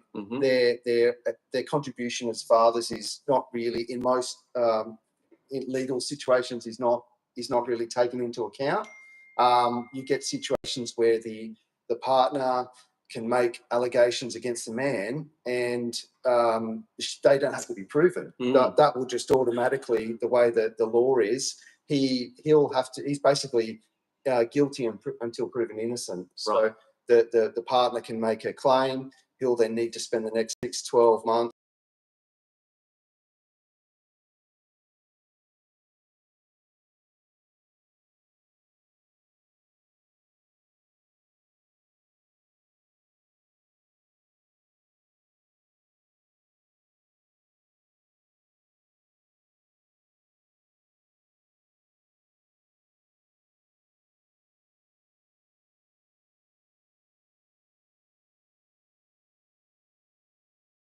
gentleman, his relationship broke down. His ex bashed their baby. He's in Sydney, the baby's in Brisbane, and the Department of Community Services in Queensland won't let him see the child, even though it's his baby. So, maybe he's got to do a paternity test. I'm not sure, but that just gives you an idea. That's one story of thousands of the way men are just ignored, and often these situations lead to catastrophic consequences. So. Yeah, absolutely. It's so important for us to encourage people who are listening with it and watching, whether you're live with us now or you're watching a replay later. These are stories that are coming from an organisation, from men who are really at the coalface of what's going on. This is not just a nuanced opinion. This is stuff that's actually happening. Yes. And we would all be well served to actually up our game on research and getting facts. And, I'm a tiny bit distracted, so I'm going to do this in parentheses. I won't be waiting for the federal government to tell me what is misinformation and disinformation. Yeah, exactly. If we start trusting all of them to be the Ministry of Truth, we're cooked. Yeah. But do your own research, find out facts, learn stories. And as we always say on this channel, and I know you guys do it, we're not adopting a pro-male, anti-female position here. It's sad that in today's world that when you dare to voice up about a pro-male thing, the default belief is, oh, you must be anti-female. Nothing could be further from the truth. We've become so conditioned in today's world that men should either be good and shut up, or we're allowed to highlight all your errors and you don't have any recourse. Yeah. But actually what we're trying to say is, no, we're not anti-female. We're pro women and children, but it is time that we bring the pendulum back into balance around the issues that men are facing as well. So I want to encourage everyone to get onto that newsletter, subscribe to it, follow along, find out some more information and facts about what dads and kids do. Now, we are going to sort of segue a little bit into International Men's Day. I'm going to bring on my friend Dave here as well, who I think is just about ready to join us. We'll see if we can have a three-way chat. Anything could happen here. We don't know. We don't know if the tech is going to work. This is exciting. We're going to try. And if it fails, it fails. There's nowhere else I'd rather be on. Oh, there you go. So. Just beautiful. So what we're going to do is we'll hear Dave here with us. We will see him on delay. Dave will see us. Who knows what people at home are going to see, but we'll just do our best. I'll get a thumbs up when he's ready to go. For those who were listening a little earlier, you might recall I said that Dave has been creating content for a long time, and he used to do the Movember fundraiser, men's awareness charity, and would do a 24-hour live stream. Wow. Exactly. I'm only into hour 2 here, and I've committed to 6. I don't know if I'm going to get there. But this gentleman that we're about to introduce used to do a 24-hour live stream marathon promoting Movember and the awareness of men's health and all the rest of that. So we'll get him on as well. And we'll all just have a good chat about International Men's Day as the Telstra 5G does its best to behave. If anyone was wondering whether we are live or not, we are live. We are so live. While we're waiting for the thumbs up there, we've got it. We've got a thumbs up. Dave, are you there? He might be. Put a comment in the chat for us, Dave, if you're there. Is he there? Do we have him? Dave, we can hear you. There he is. Hey. Wow. Look, I tell you what, I am having massive hair jealousy issues at the moment. He's got a better head of hair than me, Andrew. Mate, he's got a better head of hair than all of us. Dave, hopefully you can hear us and see us reasonably live. Don't know if you were just listening. This is Nat Marsh. Nat, that's Dave Pengelly. We're all here talking about International Men's Day. And so, Dave, I've been telling people that you previously were massively into promoting the awareness campaign of Movember, and you used to run an entire channel called Mostly Man Things, and it's been a passion of yours for a while. Let me start with you. International Men's Day with the focus this year of positive male role models. Give us a comment or two about why this day is so important.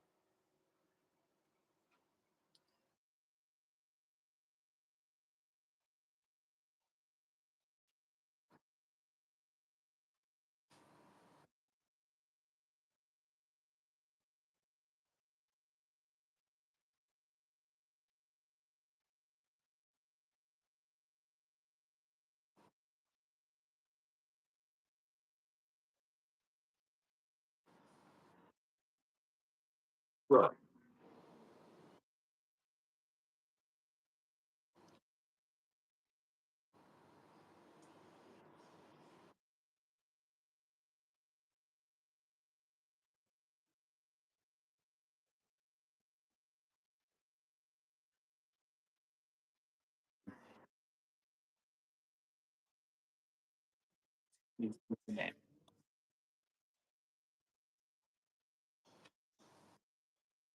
Right. Yeah.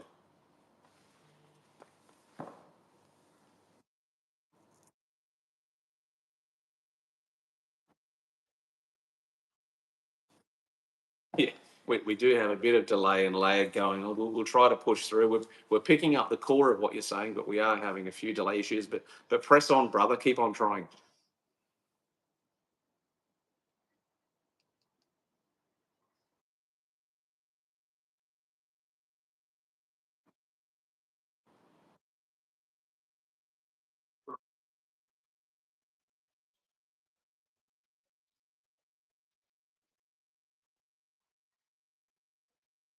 Sure. Yes.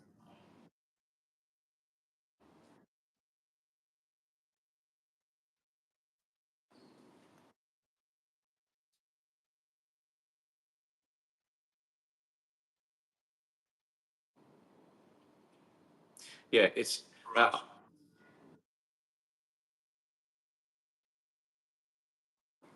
That's right. Can't hear him on the screen. Uh, okay, Dave. What we might do, if you can hear me, your internet issues on your end are not carrying us very well. But what we might do is disconnect you and see if we can reconnect you. Maybe we think it could be the internet on your end. But basically, I do want to pick up on that comment you just made and then see if we can get you to log in again and we'll retry. But the point he's making there is really a great example of one of the things I've already been saying on today's stream. It's International Men's Day, and here we've got one of our female federal ministers who can't even find it within herself to just get on board and say, yep, there are some great men out there. No, she has to take it away from men again, reinforcing the false narrative. The only people who have issues in our world are women and children, and the source of those problems are men. There's a complete blindness to men's issues, and yeah, exactly. It's look, she's not acting in good faith. No, I mean it's not at all. It's obvious. So some of the comments we sometimes get, when it comes to International Men's Days, certain people say, well, every day is Men's Day, which I mean that's just insane. I mean, women have a Women's Day.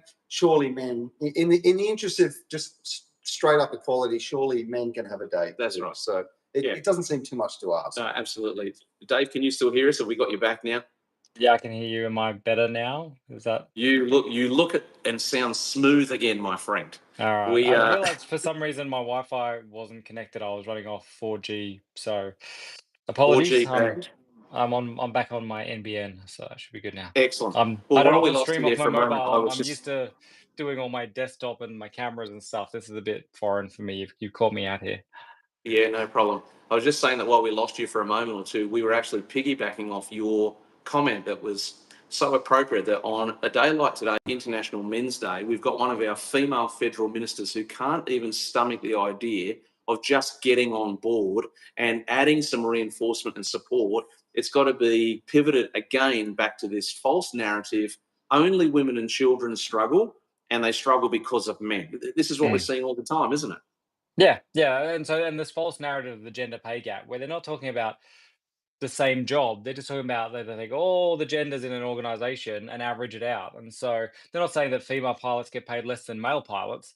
They're saying in an airline the average is different because there's more male pilots than female than female pilots, and more female like stewards. What do you call them now? Cabin crew. They don't call them stewardesses anymore. There's more of them than and so the average is out, and you get a pay gap. I mean, ironically, you get a pay gap at places like Lorna Jane women's wear as well, because most of their retail staff are casuals. They're part time that work in the stores. But guess where the men are? They're the full timers in the warehouse shipping the goods, and so the men at Lorna Jane, on average, when they capita it out, are earning more than the women because they're working full-time roles and double time and overtime in the warehouse. So Yes. it's a bad calculation. Yeah, absolutely. I mean, how dare you come at us with facts and actual data that can be proven? But anyway, I'm moving not from the on left, from mate. your moving on from your deep commitment to actual truth, the International Men's Day focus this year, as we know, is highlighting positive male role models. I want to ask you, Dave, as someone who, as we said before, you committed a fair bit of time in recent years to highlighting men's issues and so forth. Where do you think we're at societally in the conversation around men's issues? Are we getting the pendulum going in the right direction? What are you hearing and seeing? I don't think broadly yet. I think, there's people like us that are a bit plugged into what's going on and we try and stay more abreast of the issues. And a few of us are on the leading edge where we think we can see it turning. And you look at America and what's going on over there. And that's very exciting when we see that going on, and everyone's dancing to YMCA and they're like, yeah, they're so excited about what is happening and the future under Trump pushing back. And like, Trump's by no means a perfect man either. No man's perfect. And so we're not excusing that Trump's never made mistakes, right? Sure. But there's this excitement over there. Now more celebrities are now taking advantage of that to go, oh yeah, I hated all the woke censorship too. I'm like, well, where were you 5 minutes ago? Like Yeah, it's exactly. insane that, oh, you come out now. But yeah, I'm not sure that Australia particularly has turned the corner yet. It's interesting. I was just did an interview this morning with Video Lachlan. I forgot to check how to pronounce her name. The female comedian who's been cancelled Right. because she made some trans jokes. And I think the trans issue is actually pushing people around a little bit. It's even actually taking some of the people that might have been feminists and going, oh, hang on. The feminists are now trying to push us to believe that men are women. And what else have they told us? And what are the lies that we've been told? And so I think actually, ironically, this whole trans issue is undoing some of the negative work of feminism. And a few people are waking up from that, but it's a slow burn. I think we're still a while, Yeah. especially Yeah. here in Australia. Yeah, and I think you're right. I think it's a good phrase to use. It is a slow burn, but I do take a little bit of solace from your point around, the Trump re-election issue. Even when we strip out the politics of that, if that were possible, there is still a dynamic at play there, which you alluded to, this idea that if we can get a person and then a group of people and then enough people who are trying to redress an out of balance conversation, we can actually start to achieve some results. I know for yourself, Nat, you guys are dads for kids, heavily involved in International Men's Day. Maybe you could give us a little bit of a understanding of that connection of the organisation's involvement in International Men's Day, and maybe then link it for us to Dave's comment around this slow burn of whether we're changing things or not. Yeah, no, look, thanks, Dave, and I agree 100%. International Men's Day was actually founded by a gentleman in Trinidad, Dr. Jerome Tilaksing, and he is a wonderful man. I've never actually met him in the flesh. We've met on Zoom quite a few times, but he's an academic, but he just has a real heart he has a heart for men, but he has a heart for people just to love each other and be friends, and for, just for harmony in our society. Yes. So he's a great guy, but Warwick Marsh, our founder, who's also my father, many years ago was thinking, well, wouldn't it be great to have an International Men's Day? Right. And so he started thinking about this and reached out to Dr. Tilaksing, and the rest is history. So Dads for Kids are a big sponsor of the International Men's Day. It's really kind of grown into something bigger than any one or any single organisation now, which is amazing. Yes. We're so happy. But the IMD website we look after, but there's sort of multiple websites now. Yes. And there's multiple events happening across the world as we speak. So we had a great event in Parliament House in Canberra today, which one of our board members went to, and that's there's a wonderful organisation there advocating for zero suicide amongst men, which is, we touched on that today. That's a whole other issue we could get to, but I forget what your question was, but that's a bit of an overview of International Men's Day. So was it International Men's Day last year where the boots were put out on the lawn in front of Parliament? Yes. Talk to us about that. Yeah. So that's the event. It's happened again today, Dave. And nice. I've got to give a shout out to Rob Day. So Rob Day is actually, if you see this, Rob, thanks again for going down for us, my friend. Rob went down. He's one of our board members at Dads for Kids. But there's a wonderful man called Paul Whittle. He's just an everyday guy, but I think he's been maybe impacted by suicide in his family, but he runs a small business, and he's made it his mission to bring awareness to male suicide and to do what he can to turn the tide. And I love what you say, Andrew, to bring that pendulum back, because like we all agree, no one's running around saying, down with women, all this kind of rubbish. No, it's about, lifting Not men up. on Tuesdays. That's no true. It's about, that, and I do agree, Dave. I think some of these things, transgenderism, I think some of those political forces have just gone too far, overplayed their hands a bit, so to speak. That's it. And we're just asking for the pendulum to come back a bit, and for the fact that over 2,500 men die each year in this country, just in this country, from suicide. Right. Exactly. Like, that should be on the front page of every newspaper. Absolutely. Like, no one's talking about it. It's a disaster. It's a national crisis. So, Paul Whittle, congrats to him. There's others doing great work, but we need to raise awareness about these issues. And one great point that Paul and his team make is that, look, mental health is a thing. We all know that, we know that we need to look after our mental health, but when it comes to suicide for men, it's often situational. Yes. So, that could be a relationship breakdown, family court dramas. Often,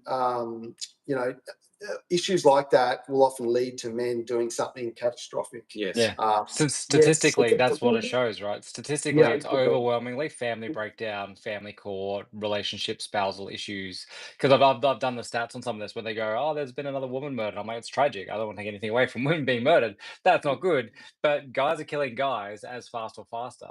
Like, they're killing themselves when I say guys are killing guys, due to all of these things. And I know you touched on it before, Andrew, around like the family court issues and other things like that men don't get a fair break. Mm-hmm.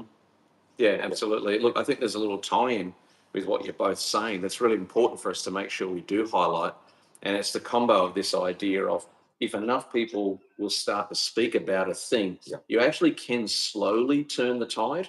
And I think that's one of the reasons why these days exist, why these conversations exist, my channel, other platforms like it. When you know a thing is right, you know it's right. When you know a thing is wrong, you know it's wrong. And so the fact that we have narratives that we know exist out there that have just pitched themselves in a corner and decided, no, I'm anti-male, doesn't matter what you say. I think we want to send a message out there, don't we, Dave, to say to guys, you can't spend your life waiting for the approval of others to speak up about what you know to be right. Now, people will counter you, oh, that's your truth. Well, let them say what they want to say. When we're seeing men kill themselves 6, 7, 8 a day, every day in this country, often situational, like you both touched on, we actually shouldn't be in a position in our thinking where we're waiting for another person's approval to speak out and go, something's not right. What's your take? Yeah, I think that's one of the reasons I do what I do. Whether it's the Dave Right Now show, or whether it's Monday night with the Waked Aussies, or before that, when it was mostly man things, it's showing other guys that might look like me in Australia. Because I mean, there are voices, the big podcasts and stuff in the UK and the US. There's different people doing this kind of stuff, but in Australia, there's not a bunch of them. There's a handful of us doing different bits at different angles. And I mean, if I can be someone else talking to a different demographic and inspiring them, or educating them, or giving them something they can share with someone that's going to help pass that message around, then because I'm enabled with the gift and the ability to sit in front of a camera and talk ad infinitum about this sort of stuff, that's something I can do, and that's something I should do to help move the conversation, show people that other people like them are happy to have this conversation and say something, and they're not alone. Yeah, absolutely. Good on you, Because otherwise they end up going to guys like Andrew Tate. Well, exactly right. Exactly right. Which sort of, again, ties into my previous chat with Joel, this idea that we do have men, young men, but men of all ages, who are looking for voices. They know that they've got one, but for a lot of men, they don't know if they're the right person to speak. They don't know if they've got the ability to speak, or maybe they just feel so beat down by everything that they've run out of gas for speaking. Those of us who can should. It doesn't mean you have to go all the way and start a YouTube channel or, do get on platforms like this, but whether it's, in the office at work, whether it's on the job site, whether it's around the family meal table, when there's a chance to speak up about important issues, we need those who can to do it. Am I right? 100%. Yeah. Exactly. Yeah. Couldn't agree more. And, I guess men are looking, and boys, I should say, young men are looking for role models. Yeah. And the way that our politics is, the way that the cultural forces have become is that there's just not that many great role models in our mainstream media. That's right. Or held up in, classrooms or universities or whatever it is. So, Yeah. to raise awareness, number one, we should speak. But number two, other young men, boys are watching. They're watching us. So speak out for that reason. Absolutely. And despite the fact we've gone through 2 decades of superhero films, they've actually devolved the superhero to be less inspirational for men. Like they've actually in trying to make them they make them more human and make them this, or they've gone the anti-villain thing where the villains aren't actually bad, they're just misunderstood.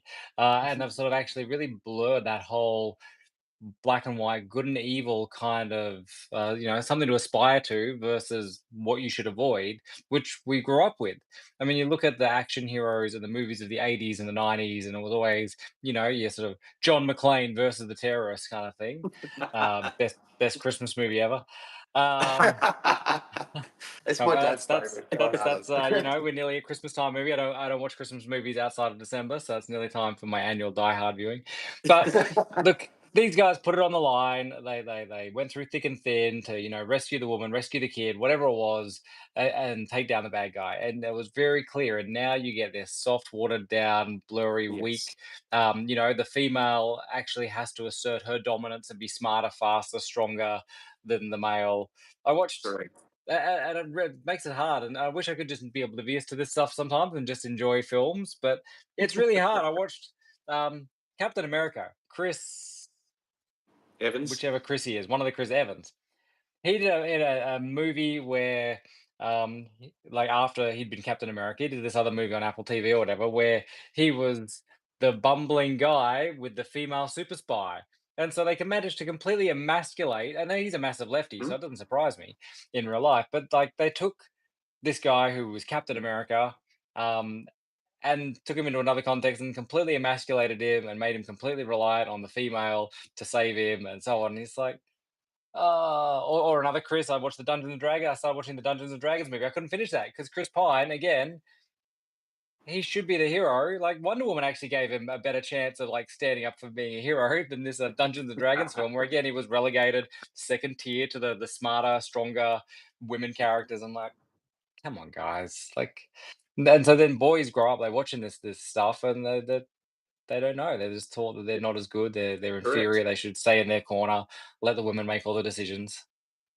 Yeah, absolutely. No, you're spot on. It's going on in film, it goes on in music. It's been going on everywhere, and I guess that's one of the big things that we're wanting to combat and willing to combat. This notion that this notion of we can erase masculinity in all forms, and society will be no worse off. In fact, it will be better off. What a lot of bollocks. We talk about it a lot on my channel, and I know, Dave, you've talked about it. You guys talk about it. The original definition of masculinity has to be recaptured and refreshed in the minds and conversations of people. And I like to link it to 3 phrases: protect, provide, empower. That's the core of masculinity and manhood. Nobody with their brain actually connected to their spine and inside their skull would believe that the world would be better off without men having those roles in society. But as you say, Dave, in the media and in filmmaking, we are seeing that go on, where not only is it being preached, people are leaning into the notion, oh yeah, good point, erase masculinity, no big deal. We won't be any difference. Give us a comment on that. From my now defunct store that I set up, and I was selling some t-shirts and stuff when I did mostly man things. Some of that stuff doesn't pivot well to the Dave Right Now brand. But I actually designed this shirt and I had this one done up. I don't know how well you can read it, but it says, being a jerk Yes. is toxic. Strength and masculinity is not. Yeah. Brilliant. Right? Love it. You might have to stand up a little bit for us there, mate. We can only see the top line.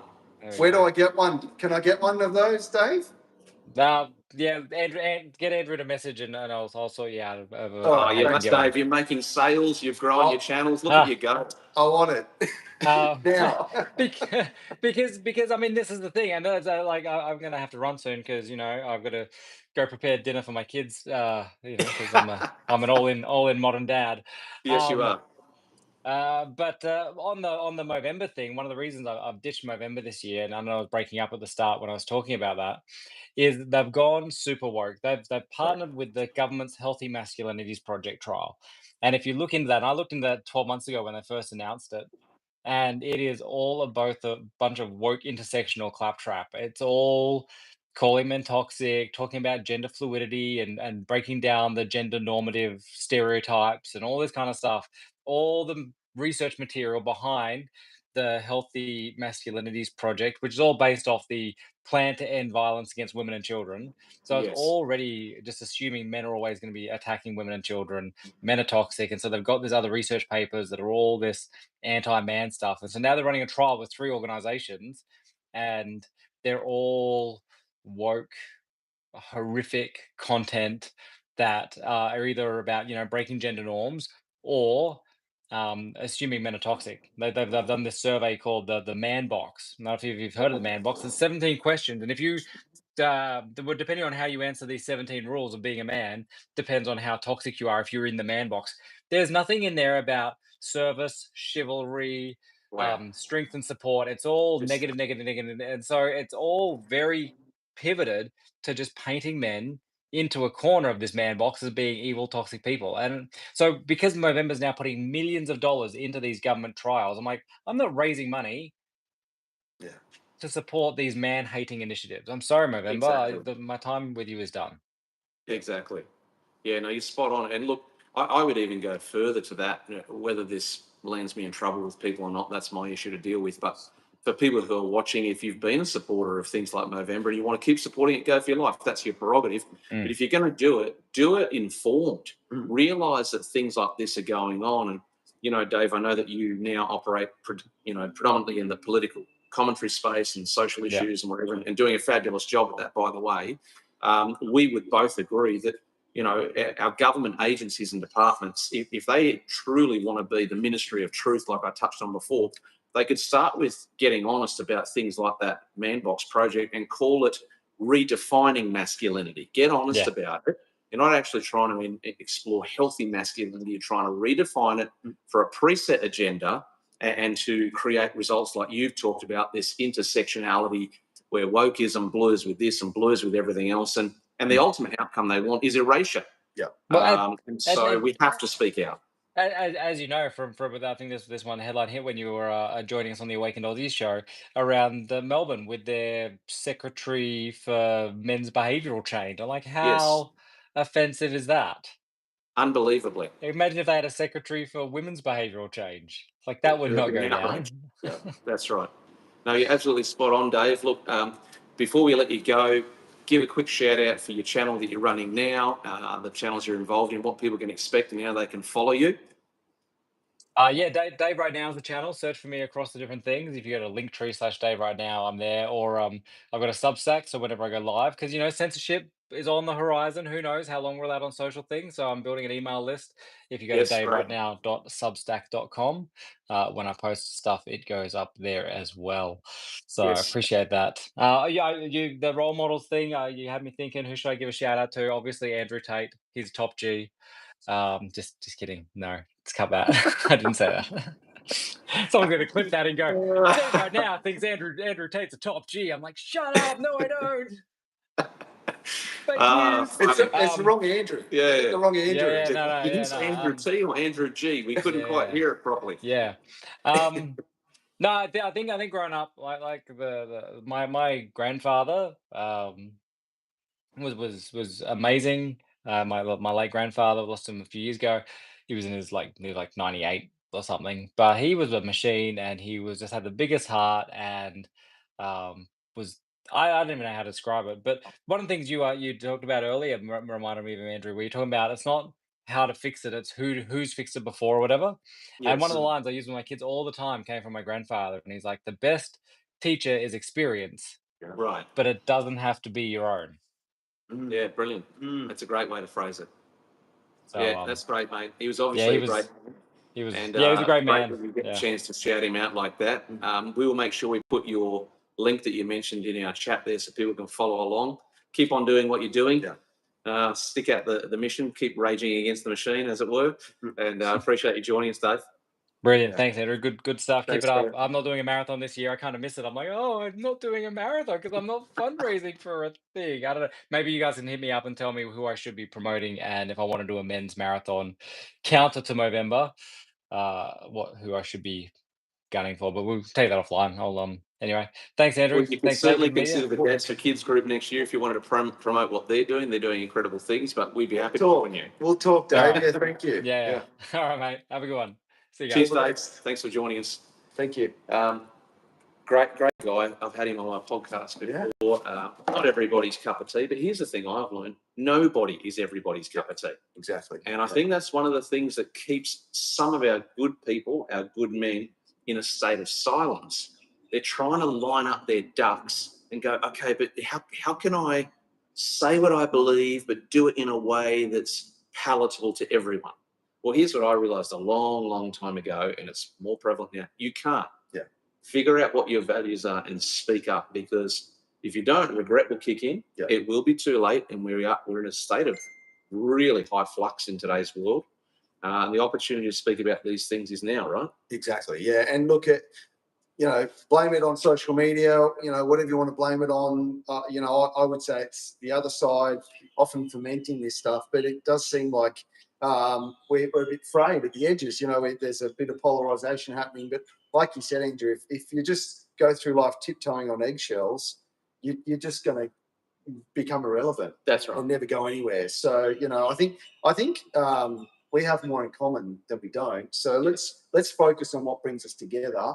Focus on that and work together to make the world a better place. Yeah, absolutely. And look, people will hear it on channels like this. People will hear it on channels like Dave's, organisations like you guys are involved with. And that is this idea that if we spend our time and we spend our lives waiting for approval from or waiting for reinforcement from agencies and government bodies who don't necessarily require themselves to espouse their own credentials of results before we are told we must believe their narrative. If you keep doing that, you're going to waste your life. So for me as a man, I refuse to sit around waiting for another individual or group or department or government agency to give me approval for observing the world for myself and figuring out what is up and what is down. It's not that I can't take input. I can and I do.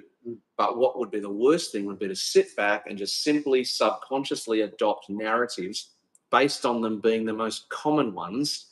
And in Australia and in our world right now, men's issues and a whole lot of other issues, we're in a dangerous space if we don't realise that's such a destructive way to go. We have to actually get facts, learn things like you touched on before. This comment I said about asking who before how is really important. Yeah. Learn from, I say to people all the time, learn to learn from practitioners. Yeah. Theorists matter, but practitioners are better because the practitioner has content in context. Exactly. All right. So I'm not anti-education at all, but I am frustrated with those who have no credentials or results telling others how to go about their life. We need to follow proven people, right? You see it all the time. You wouldn't go to someone who's broke or a homeless person for financial advice. True. That would be insane. Just as you wouldn't go and talk to a plumber about, building a roof, even though I know some plumbers also work on roofs too. But the point is, like you said, you've got to seek out people that have the rungs on the board. Yes. They have the experience. And to your earlier point, I would say speaking out, taking initiative is one of those wonderful masculine characteristics that we speak about. Okay. So take action, guys. Don't wait. I love what you say, Andrew. Don't wait for approval. If you're waiting for approval, you're going to be waiting a very long time. You're never going to get it, and you'll regret it. Look, we're going to make sure that we put the Dads for Kids links in the chat. That's great. People who are watching now or watching on replay later, you will do yourself well to subscribe to their newsletter. They have great content in there. And then, of course, jump on their website, find out about some of their training programs, courses, events that are going on, and maybe even just as a very small step, get yourself exposed to the reality that there are actually organisations out there doing positive work who are helping men in these ways. And maybe you might find out that there are other men out there who are in the same pair of shoes that you're in, and you're not as alone as you thought you were. Do you want to give us one more comment on that before we have to fly? Exactly. Yeah. Look, Andrew, there's great organisations out there. Dads for Kids is one. Andrew Gray podcast is another. Our friend Paul Whittle at Zero Suicide Community Awareness. They're on Facebook as well. So yeah, if you just jump on Facebook, search Zero Suicide Community Awareness. I think it is. It's a bit of a mouthful, but Paul and his team are doing fantastic work. There's other great organisations out there. So look, thank you again, Andrew, for all the support. And yeah, all the best. Yeah, absolute pleasure. Thanks for joining us. I think it might be something that on this channel can be an annual event where we make a bigger and bigger deal out of highlighting International Men's Day. And who knows, maybe get to the point where we can have thousands and more watching along and joining in, and we'll just get louder than the other side, right? Sounds great. Yeah, thanks for joining us. Thanks, buddy. Legend. There he is, Nat Marsh, coming up from the south coast to beautiful Camden and joining us here for a chat to talk about all things International Men's Day. And of course, you know, the important linkage between International Men's Day and the organisation that he's heavily involved with his parents, Dads for Kids. You can see it there in the chat. Once again, all of those links, you can go and follow Dave's channel and check out the stuff that he's doing. You can get on the links with Dads for Kids, get on the International Men's Day website as well. Just get involved and find the information that you need. If you're just joining us, we just crossed over the mark of the start of our third hour, and I'm getting more hopeful that I might make it close to the end of our little mini marathon. But we're into the third hour of our International Men's Day live stream mini marathon, where we are wanting to join in the messaging around the objectives of what this day is all about. And I want to bring your attention to these once again. They are in the chat if you need to study them a bit further or really digest them. But going through them 1 to 6, number 1, to promote positive male role models. Number 2, to celebrate men's positive contributions to society. Number 3, to focus on men's health and well-being. Number 4, to highlight discrimination against men. In my eye, personally, keeps on being drawn to that one because I feel like that one might be one that is lagging in people's awareness, and we can do more about that. Number 5, to improve gender relations and promote gender equality. And then number 6, to create a safer, better world. You can find all of those objectives on the International Men's Day website. Find out more about it. If you're watching along and you want to get involved somehow, don't forget that there are a few ways you can get involved. Jump in the chat. Send me a message. Let me know you're watching. Let me know your thoughts about International Men's Day. You can get involved by joining me live online. The simplest way to do that is to send a text to 0411 861 829. When we get your message, we will reply with a link to join me live and have a chat. You don't have to stay on for a long time. Even if you drop in for a minute or two to say g'day and support the initiative of International Men's Day, that would be great. You can get involved in that way. Or those who are really brave, who've been waiting for their moment on camera all their life, if you live within driving distance, we are streaming right now from Barenz restaurant in Camden, New South Wales, Australia, in Argyle Street, Camden. You can come to the car park at the rear of the restaurant, come and walk straight in the back door of the courtyard where we are set up and live streaming from. You don't need to plan it. You don't need to schedule it. Just show up, come through the door, and I'd love you to join me right here on the bench. Have a chat with me about International Men's Day, and of course, to take your opportunity to give a shout out to a man in your life, whether it's your husband, whether it's your dad, whether it's one of your sons, a brother's, a mate, a workmate, some bloke in your life that you would love everybody else to hear about why he's a positive male role model in today's world. Well, I know I've got one of my other friends who is waiting in the wings to join us soon, so we're going to get him on soon. A friend of mine by the name of Doug, who would love to have a comment about this initiative and this day. We're going to get him online soon. But remember, this whole initiative, like others going on around the world, and As you may have heard before, or perhaps you heard at the start of our live stream, International Men's Day is now being celebrated in over 80 countries around the world every year, and we're doing what we can to raise awareness about the issues that men are facing, doing our best to raise awareness around some of the struggles that are real. And I will keep on reinforcing the following statements for as long as this channel is live, and that is the fact that we are pro the needs of men does not have to make us anti the needs of women. That's not what we're about here. We're not anti-women. We're not anti-children. In fact, 180 degrees the opposite. We are for women. We are for children. And we know that the best way that happens is when men strive to become good men, when they strive to become masculine men, when they do their best to cleave to the original definition of masculinity, which is to protect, provide, and empower. It's the kind of man I'm trying to be. And the vast, vast majority of men that I know and have known are all trying to do the same thing. I want to be a voice that gets louder and louder in the marketplace and online and in digital spaces to tell people the truth that the large majority of men are spending every moment of every day trying to be that kind of man. We've got to highlight it more. I know, just as you do, that not every man is a good man, but we need to keep on highlighting those who are out there who are doing great things in their family and in their community and their little part of the world, because it's gone too far the other way and we've got to swing it back. As I mentioned a moment ago, we're going to send a link to my friend Doug, who has said that he's available for a chat. Let's try and get him on here soon so that we can keep on talking to some of the great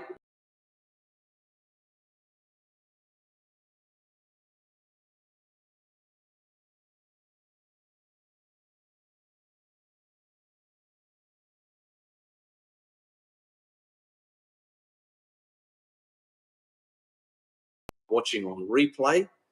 One of the things you can do to get involved, as I try to do my best to multitask here, giving a shout out for all men who've ever been told that they can't multitask.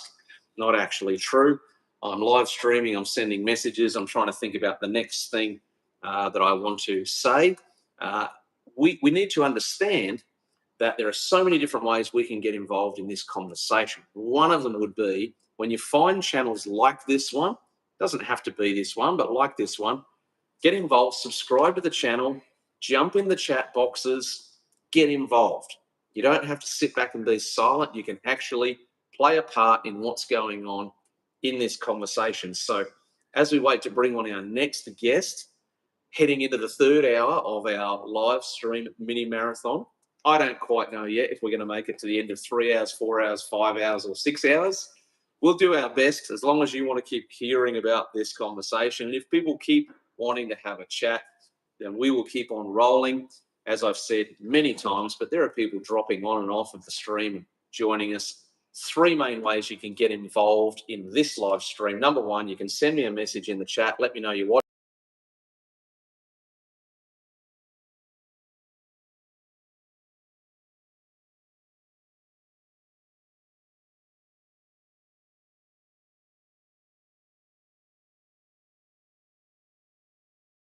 Live stream from your phone, and we can have a conversation. The best way to do that is to send us a text on 0411 861 829, unless you're coming in from outside Australia, in which case you will need to put +61 at the front and drop the first 0. Send us a text and we will reply to you with a link so that you can get involved and join me online. And the third way that you can get involved, of course, is that if you're within driving distance, if you're in the area, you can actually drop in right here at Barenz restaurant in Camden, jump into the car park out the back, wander inside to the back courtyard where you'll see our little studio set up here. You can come and join me right here on this cozy bench, grab a microphone, which has gone missing somewhere. Oh, there it is, and have a chat with me about International Men's Day, what it means, why it's so important. They're the ways you can get involved. So let's see, who else have we got? Any other messages in the chat here? We've got all those links from earlier so that people know the 6 objectives and pillars of today's event, and also some of the links from our previous guests, including Dave Pengelly and also Nat Marsh representing Dads for Kids.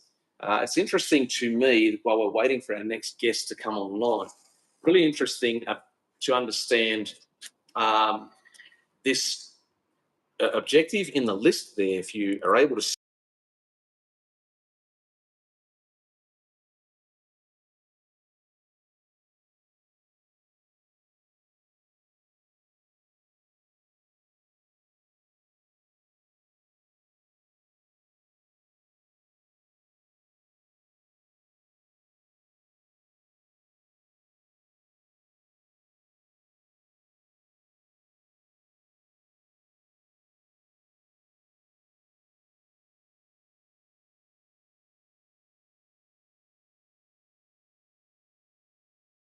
Men are facing discrimination in different parts of our society. Now, of course, we know that there are women and children, that there's all kinds of discrimination that goes on. We know that's a reality. But we also need to realise that discrimination actually does go on towards men, which is not always so commonly known. And it's vitally important that we do understand that that's the case. One of the places where it happens most, as we heard from our friend Nat Marsh just a few moments ago, is it happens pretty much in the family law courts on a regular basis. Men are really struggling to have their case heard properly. And if you don't believe that this is true, get onto websites like the Dads for Kids website and others like it, groups that are advocating for men and what they're going through with family breakdown and these kinds of things. You'll start to discover that what men are dealing with in the family law courts is actually a very, very serious issue, where the sadness of family breakdown is being then compounded by the fact that a lot of men, not all men, but a lot of men, are not getting a fair crack at access to their children. Now, let me just make one quick comment here around this, because as we know, there are men, and even I can think of one myself right now, a specific family, there are men who have disqualified themselves from a fair go at family because they have just behaved like complete jerks. They've done it on purpose. They've caused harm to their partners and to their children, and they have foregone their right for a decent crack at proper access to their children and their family. However, having said that and made that clear, there are a huge number of men who have not done that. They might have made mistakes, maybe they didn't, but they are trying their best to play a positive role in their family and in their children's lives. And our law courts in this country are not giving them a fair crack. We need to elevate the truth of the research that's out there on that subject and help more people to realise that there is not just damage, but compounded damage being done. Personally, I would be a huge advocate for both dads and mums retaining access to their children, as long as both of those parties are actually demonstrating a decent attempt at trying to make a positive contribution. No child ever did better by having access to their mother or their father blocked in their life. And so we do need to highlight the importance of these objectives that we're seeing on International Men's Day, that being one of them, the discrimination against men. But today's theme, the theme for 2024, the number one theme, is highlighting positive male role models and giving them a shout out, because there's plenty out there. Maybe you've got one that you want to put in the chat, say, hey, I want to make sure this name gets mentioned. Please do that and I'll read it out and pass on your message. Or you want to come and join me online, or you want to drop in here live at Barenz restaurant in Camden and have a chat with me here on the bench. But we're doing our best to bring awareness to this important day, this important subject, and to highlight specific individual men. I want to highlight one now, a great mate of mine who I don't get to see that often anymore because he moved to Melbourne with his family. And today, as it happens, is his birthday as well. So I'm actually giving a shout out to a great friend of mine, James Rose, who today, on the 19th of November, will be turning, let me think, I'm pretty sure he's turning 43 today, which he and I go back nearly 30 years. He is a good man. He's a good family man. He's a good dad. He's a good leader in his community. And he's another example of the kinds of men that are all around us having a red hot crack to do their best. If we do what we can to keep those stories coming to the top of the pile about good men, hardworking men, we might just do something about shifting this narrative to where it needs to go. I can come up with a long list of guys that I could easily give a shout out to. I give a shout out to the owner of this restaurant here. His name's Kim Vanden Heuvel. He's a young man, and he's generously afforded me this space of his beautiful restaurant to live stream from. And you will enjoy your time if you come here for a coffee or a dinner or a lunch.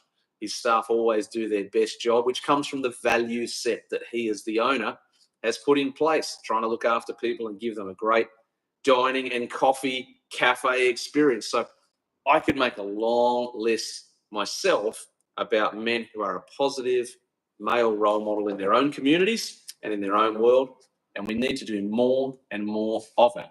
Sending a shout out to my friend Doug, if he's out there watching, maybe he's on the road.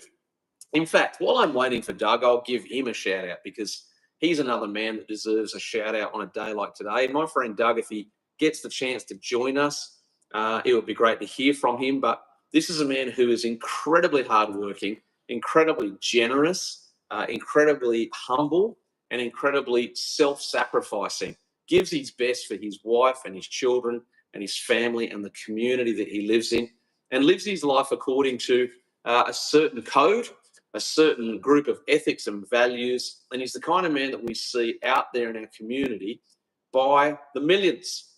Some of you thought I was going to say by the dozen, but no, I wanted to upgrade that and say by the millions, because it's actually true.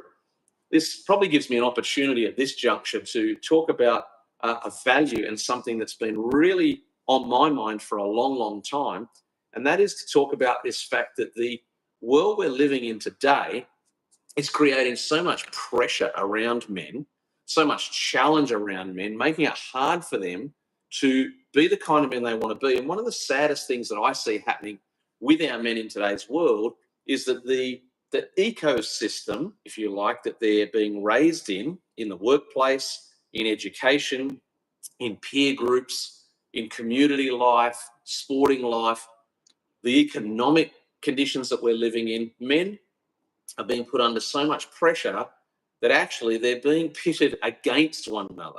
One of the things that we'd love to do here on the Andrew Gray podcast is to highlight the value of men who stand up for each other rather than treat each other like adversaries.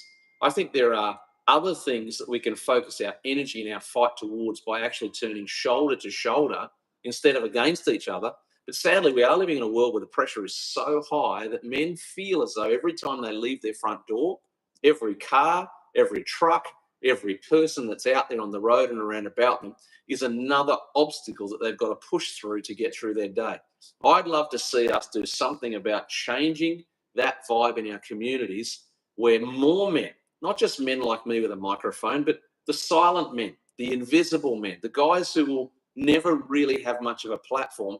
You guys have got just as much power at a grassroots level to do something about what goes on with our men. Because if we can make our men strong, if we can get them boosted again, encouraged again, get them living their best life, being good husbands and fathers and workers, we can change society. And so I'd love to encourage you to do your part on that front, whatever it takes to encourage other men, help them to stay strong. And this is why the value of things like Are You OK are so important. We celebrate Are You OK Day all the time, and it's a good thing to celebrate. We've got to keep on doing this more and more as men. Well, I want to bring on another guest here, my friend Doug, that I mentioned was going to join us momentarily. I think we've got him coming online now, so we'll see if we can get him on here for a quick chat as well to get his opinion about the importance of today and get his view. I think we've got him. Can you hear me and see me, Doug? Hello, Doug. It's good to see you. For some reason, I keep on bringing guests on here today with incredible hair, and you're another man who's sporting the Richard Gere-like hair that makes men like me jealous, who are far more aerodynamic. But anyway, away from the silliness. Right. You do move a lot faster than I do, so that's fine. Well, this is debatable. I'll go with that story to make myself feel better. The 19th of November, we're celebrating International Men's Day.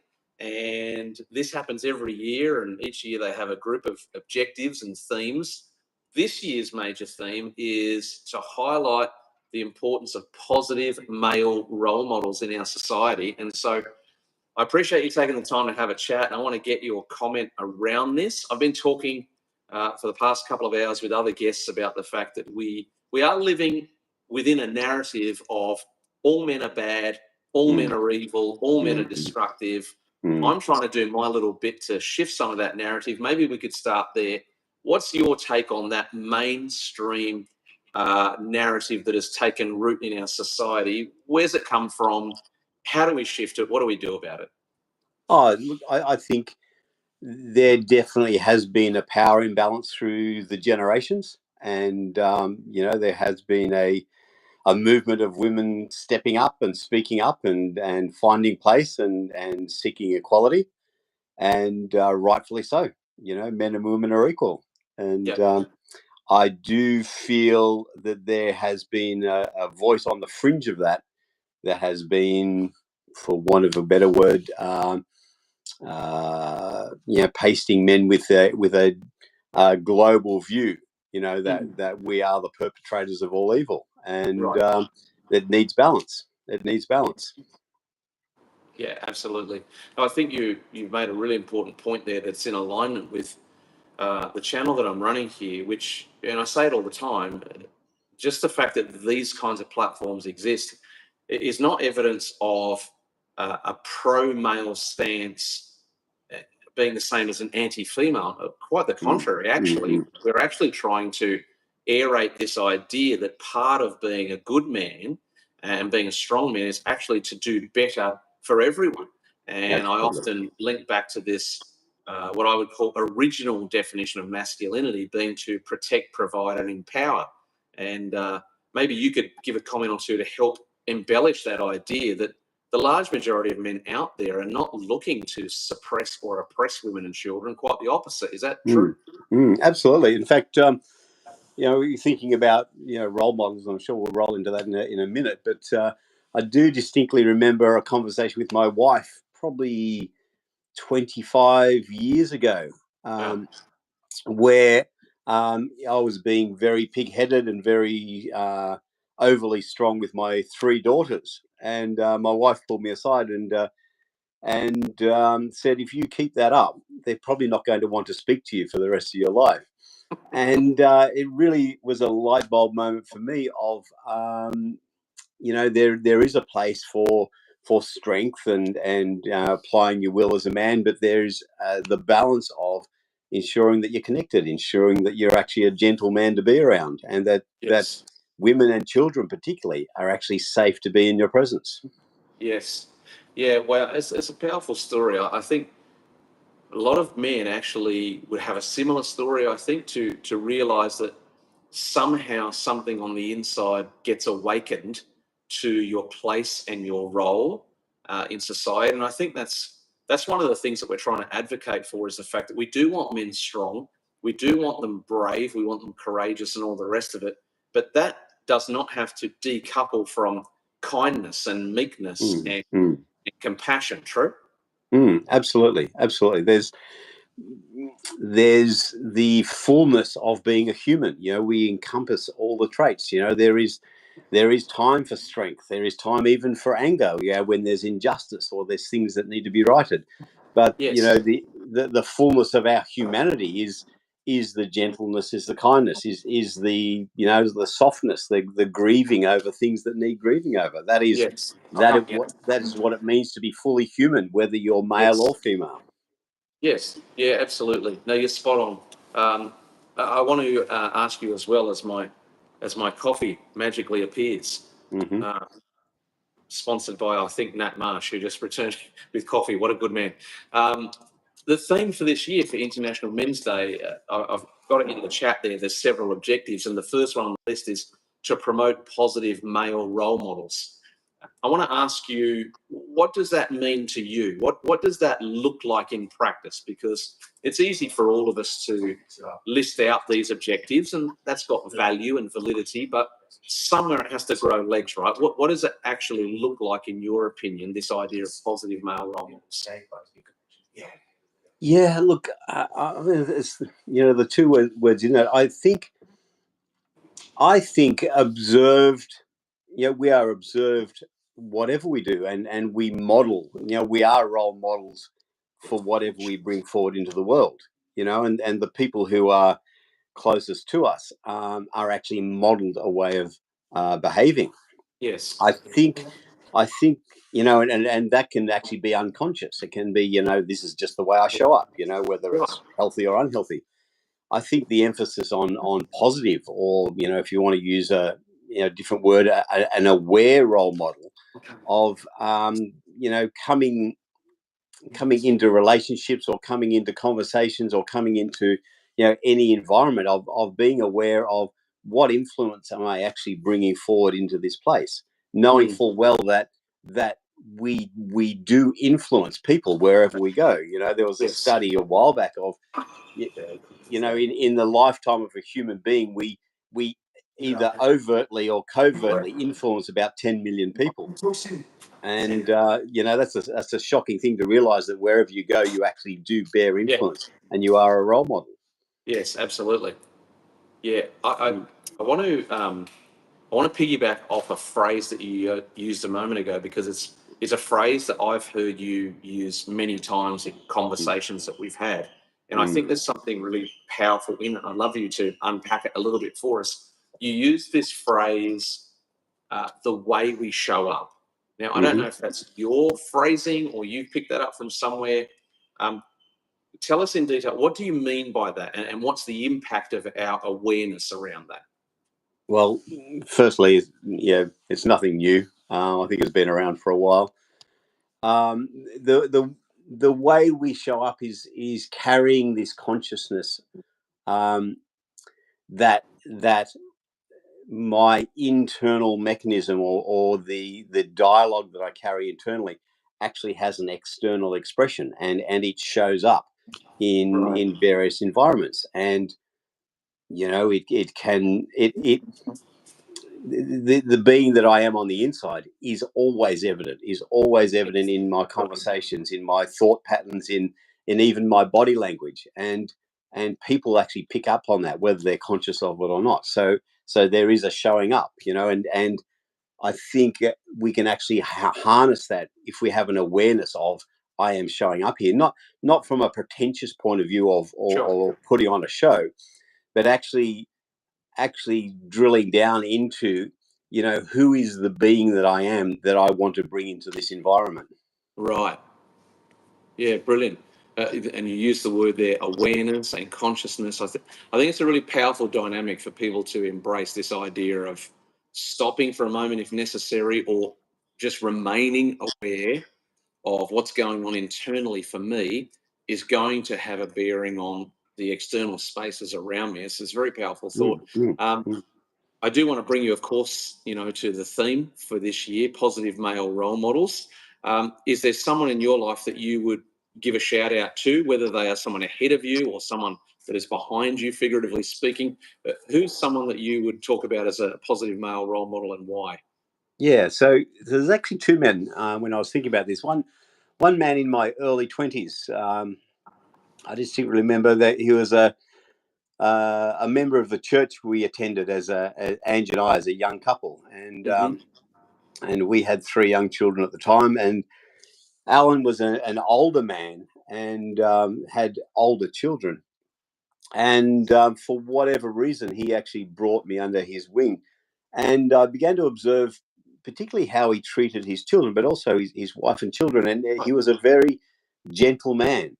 The way he spoke was gentle. The way he brought correction was gentle, and it was in such contrast to the way I was brought up. I was raised in quite a violent environment, so I learned violence. I learned harshness, and just to have this man, not teach me or not, specifically speak into my life, but actually be something that was vastly different to the way I had learned to show up was just an Okay. extraordinary role model for me.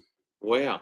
So yeah. That's wow, that's beautiful actually. That idea that still, probably 3+ decades later, his impact on your life is so vivid. What do you think as you look back on that guy and the role he played in your life? What do you think was at work in him that triggered that initiation for him to move closer? Good question. He was a man of deep faith. You could see Christ evident in him. And I'm very grateful to observe that in him. I think Wow. I think, if I could put a word to it, I think humility. He just had he was a humble man. Mm. Yeah. Amazing. Mm. That's amazing. It's a great encouragement to the men, who watch my channel and the men that we talk to who are in their third, so to speak. And this encouragement that we're trying to give to them, which is not cliche, it's actually real. This idea of you're not done yet, and we still need you, and there are important things for you to do. And that's such a great example of that. A man who could have been busy with his own stuff, I'm sure, but took the time to go, here's another man, another family that could benefit from me just coming alongside. And as you said, didn't try to interrupt to become your teacher per se, but just made himself available to embody and demonstrate some things for you. Absolutely. Yeah. Yeah, brilliant. And you said there was a second guy you wanted to talk about as well? Yeah, so the second guy, you actually know him quite well, is a man called Mike Connell. Yes. He's I think the role model he was for me was just this dynamic life force. I think wherever he went, he has this ability to draw people towards him, and I think there's a real transparency about him. There's a real vulnerability about him, as well as carrying great authority. He seemed to be able to carry both, to be available and connected and open and joyful, as well as just speaking words into your life, which just brought such clarity. So shout out to him for sure. Yeah, absolutely. Yeah, I do know him, obviously, and we both have had a lot of experience spending time with him. And you said it so well. I think that is true of who he was. Very, very proven and very powerful in his own right in the pathway that he'd walked, and yet so very calmly approachable. I think probably the way I'd describe him was what he obviously believed on the inside came out on the outside, and that was this idea of you knew very early on that he was for you. Absolutely. Which is such a powerful, powerful thing. And for so many of the men in our world today, young, middle-aged or old, for us to get the opportunity to encounter that, another man who is unapologetically, without agenda, for our best, is an incredible thing that we would love to see more men experiencing. And I guess my point there being, maybe for a lot of our guys who watch this channel haven't tasted it yet, we hope that they do. But also there is the opportunity that they can make the powerful choice to say, well, maybe I didn't get on the receiving end of that, but I can be on the giving end of that, right? Yes, absolutely. Yes, I think that is so true. And one of the marks of Mike Connell that really spoke to me is the lack of ego, the lack of need to be seen. He's very powerful, very, walks in great authority, and was very settled in who he was and how he showed up. And I'm really hearing you. We can come from all sorts of backgrounds and all sorts of broken places and traumatized places.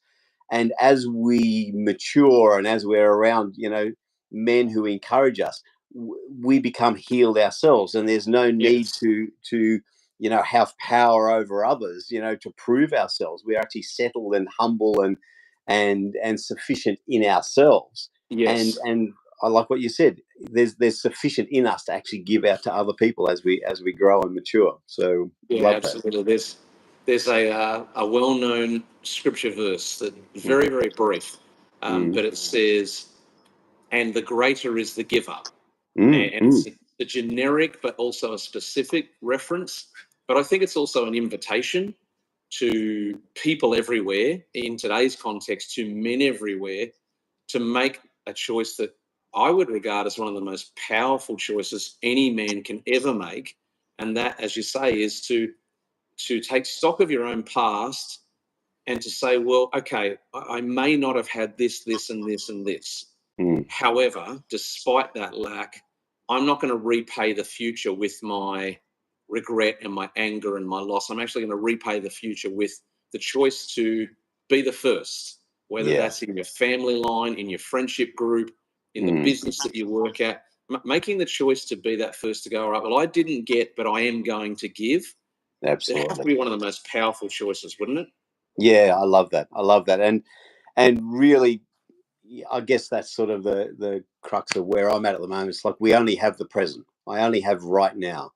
And it's like right now, how can I encourage? How can I make strong decisions and still maintain my humanity and my love and care? I run a business, and tomorrow I've got to make some very strong decisions, and in the midst of it, there's people, there's human beings who actually are affected by that. And it's like in that context, how can I be loving and kind and gentle and bring sufficiency for other people to fulfill their needs? So yeah, it's very important.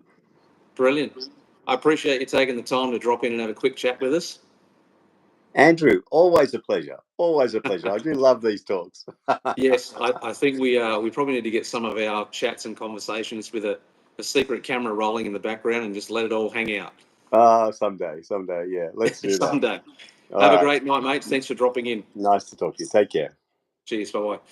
There he goes, a great friend of mine, Doug Rauch, who has so much insight and wisdom actually to offer on these conversations, which is why I wanted him to join us and give us certainly more than 2 or 3 or 5 cents worth, but to do what everyone can do and should do, which is to get involved in this conversation, not just around an event like International Men's Day. Of course, that's what we're doing here on this live stream, but also to just use this as a platform or a way to catapult yourself into taking action. Really is what we've been getting at on today's live stream, is that people do have the opportunity, if they're willing, to get involved somehow. And whether that's conversations with your family and friends, whether that's changing what you do and don't do online, whether that's getting involved in more formalized and structured events like this one, they're all good things to do. And so that's why we're doing this live stream today.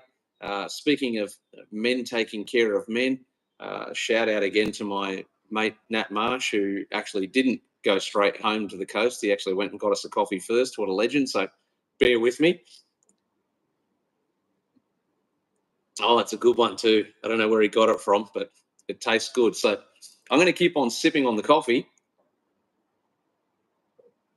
and keep on chatting to you fine people who are watching, different people dropping on and off of the stream and having a listen to the conversations that are going on. I hope I'm not becoming too much like a broken record when I say this to you, but there are ways for you to get involved as we head towards the end of our 3rd hour. And I know some of you are thinking, how on earth could somebody talk for 3 hours nonstop? Well, I've had some friends helping me to carry the day, and hopefully I might get a few more, because we're about to head into hour number 4. I don't know if we'll get to the end of number 4 or number 5 or number 6. We'll just wait and see how we go. But a reminder to all of you, maybe you saw my post on Instagram, maybe you saw my community post on the channel, maybe you had a link sent to you by a friend. There are 3 really easy ways to get involved. The first one is to get in the chat, leave us a message there, say you're watching, say hi, or do a shout out for a positive male role model that you know about in your life. The second way you can get involved is to actually join me like my friend Doug just did, actually get on board here and come on the channel and have a chat with me live like this. The way to do that is to text us at 0411 861 829. And if you send us that text, we will send a message back to you with a link so that you can jump online and have a conversation with me face to face like this, digitally speaking. The third way you can get involved is if you're in the area, maybe you are just home from work, maybe you're heading out down the road to get some groceries or to pick up some dinner or do little odd jobs, why don't you stop by? If you're somewhere within driving distance of where we're live streaming from, I would love to see you. We are live streaming from Barenz restaurant in Camden on Argyle Street, which is the main street.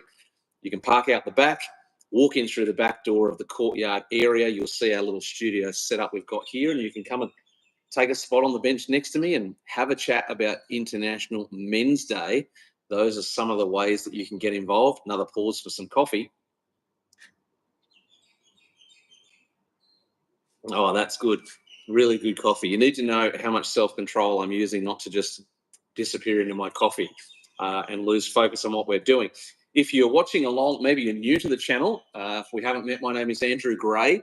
I'm the host of the Andrew Gray podcast YouTube channel that you're watching on right now. If you haven't subscribed yet, I'd really love it if you did that. What you'll get from this channel is lots of great information and help about some of the challenges that men are facing in their world. Our channel is focused directly and squarely at men. We are not anti-female. In fact, the opposite is true. We're pro-female and pro-kids. But our way and our strategy of going about that is to try and help build stronger, better men, which is the whole point of this channel, to empower men to be their best is what we're trying to do. And one of the things that we'd love to see happen is to see people who get involved and really get involved in this conversation around this idea that there are good men out there. And so that's what the channel is all about. And if you subscribe, that's the kind of info you'll get. Something I don't get the chance to talk about very often is the fact that you don't need to be a man to subscribe to this channel and follow along. You can be a woman, of course. And I do get feedback from plenty of women saying, please keep doing what you're doing, because it's many women out there who also recognize we need our men to be stronger and better men for the sake of society. I've got a little comment in the chat there from my friend, my nephew, Joel. He's in the chat. Thanks for being there, mate. Love you to share the link with any of your friends, the younger men that are out there. Send them the link to this live stream so they can jump on board and have a look as well and have a listen. Some of them may or may not want to join and get involved. But as I was saying a moment ago, really important that people understand that although our subject matter is men and their needs, our audience is not just men. Obviously, it's many men, the ratio, but also, of course, women are invited to follow along, because you might hear something that can encourage your own husband, your own sons, one of your family members or friends on this channel as the men in your life strive to do their best to become better men. Delicious coffee. All right, we're 5:43 p.m. Australian Eastern Daylight Savings Time. I've got a new compassion now for people who do those live telethons, fundraisers where they have to talk for 6 hours, although they have a lot more help from many, many panelists. So maybe you'll even drop in out of sheer sympathy. You'll take pity on me and say, look at Andrew having to talk for so long. I might go and help him to cover some of the conversation. If you are watching along and you see in the chat there, you'll see some links from some of our earlier guests.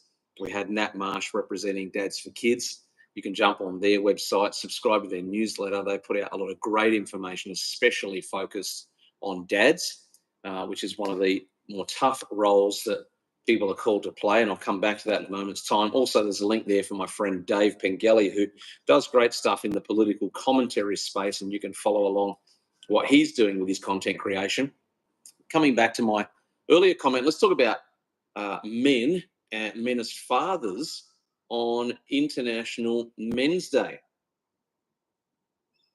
I've been known in the past to say, and I still believe this comment, that the toughest and most important job is parenting.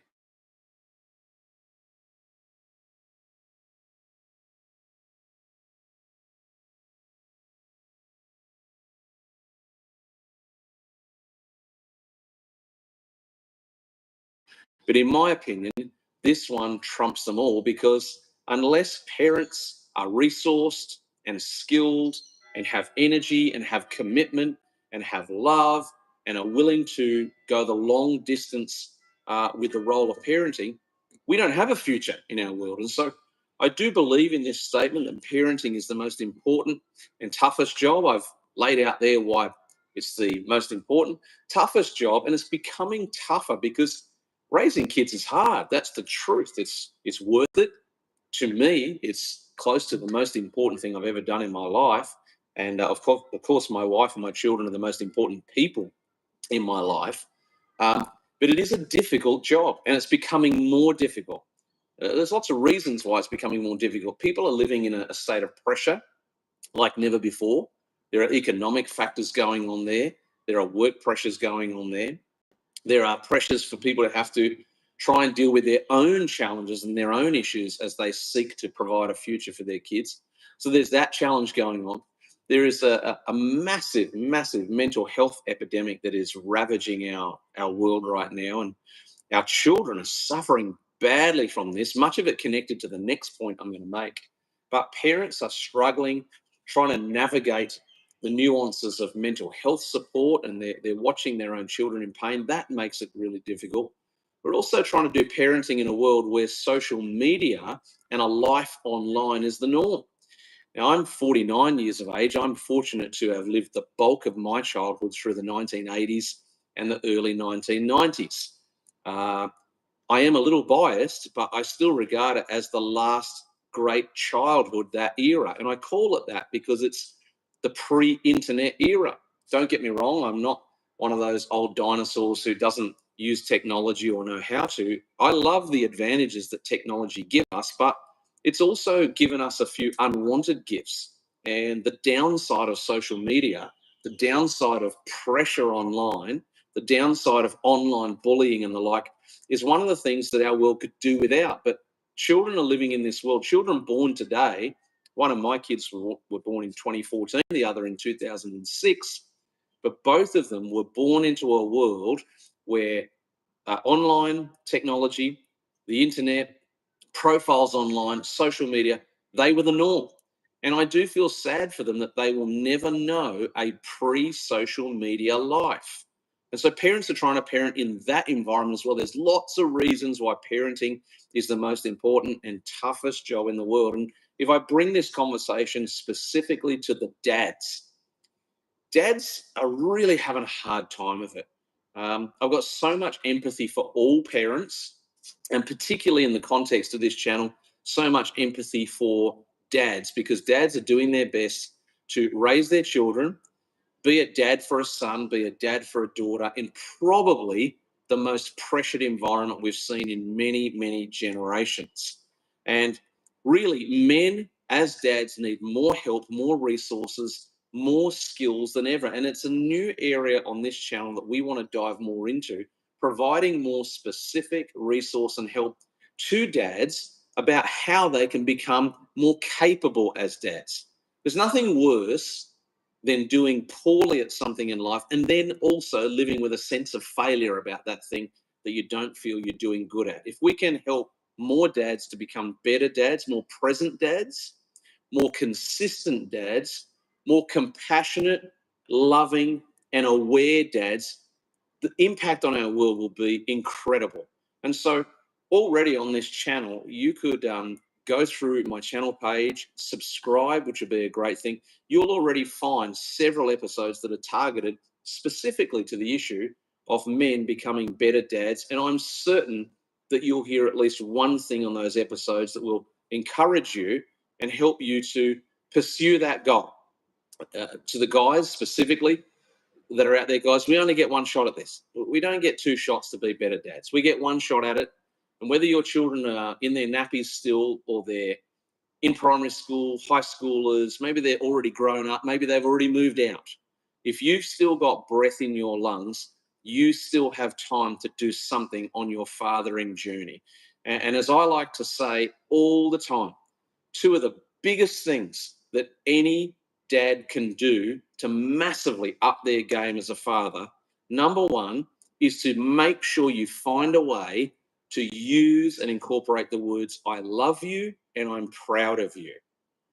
If you never did anything else for your children, but you just made a commitment to yourself that you're going to incorporate that language, I promise you, you are going to do amazing things for the future security and identity of your children that will help them to make it in this tough world. They need to hear those words. I love you and I'm proud of you.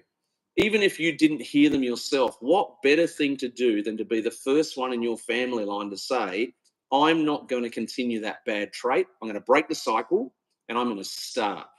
Even if you struggle with your words, write it in a card first, put it down with a pen, and then start verbalizing. Whatever you do, make the commitment to say, I love you, I'm proud of you. That will massively level up your game as a dad. The second thing is to take an interest in their interests. I say this all the time. We don't get the chance to pre-wire how our kids are and their passions and their giftings and the things they love to do in life. It's up to us to understand them and learn how they've been created and then get in their corner and run with them. For example, if your kids love sport, but you don't, you need to make the switch and just choose it. I love sport. Why? Because they do. For them to know that you're interested in their interests is one of the most settling and securing things any child can ever experience. Maybe your kids are into music. Well, guess what? So are you now. Maybe they're into art. So are you. Maybe they're into engineering and solving mathematical problems. So are you. Whatever are their passions and their interests, you've got what it takes to make that choice and say, I'm into it as well, because I need them to know I care about the things they love. If you would learn to do those two things consistently, I love you, I'm proud of you, take an interest in their interests, I guarantee you there will be a transformative shift in the relationship between you and your children. And of course, we want to advocate for men being better dads, especially on a day like today, International Men's Day. Time for more caffeine. Well, we're about to cross over into hour number 4, and I want to put out a couple more shout outs. Jump in the chat box, request to come online and have a chat with me, or drop in to Barenz restaurant here in Camden on Argyle Street. We're going to be here for a bit longer. I don't know if we're going to make it all the way to the end of 6 hours, but we've made it to almost the end of 3 hours, which is not bad. I know that some people will still be getting home from work and picking up their phones and checking messages and all the rest of that. So some of you may get the chance to actually participate in that way. International Men's Day 2024. If you check in the chat, you can see there that we've highlighted for you all of the 6 objectives of what International Men's Day is all about. Positive role models, celebrating men's contribution, focusing on men's health and well-being, highlighting the discrimination that happens against men, improving gender relations and equality, and creating a safer, better world.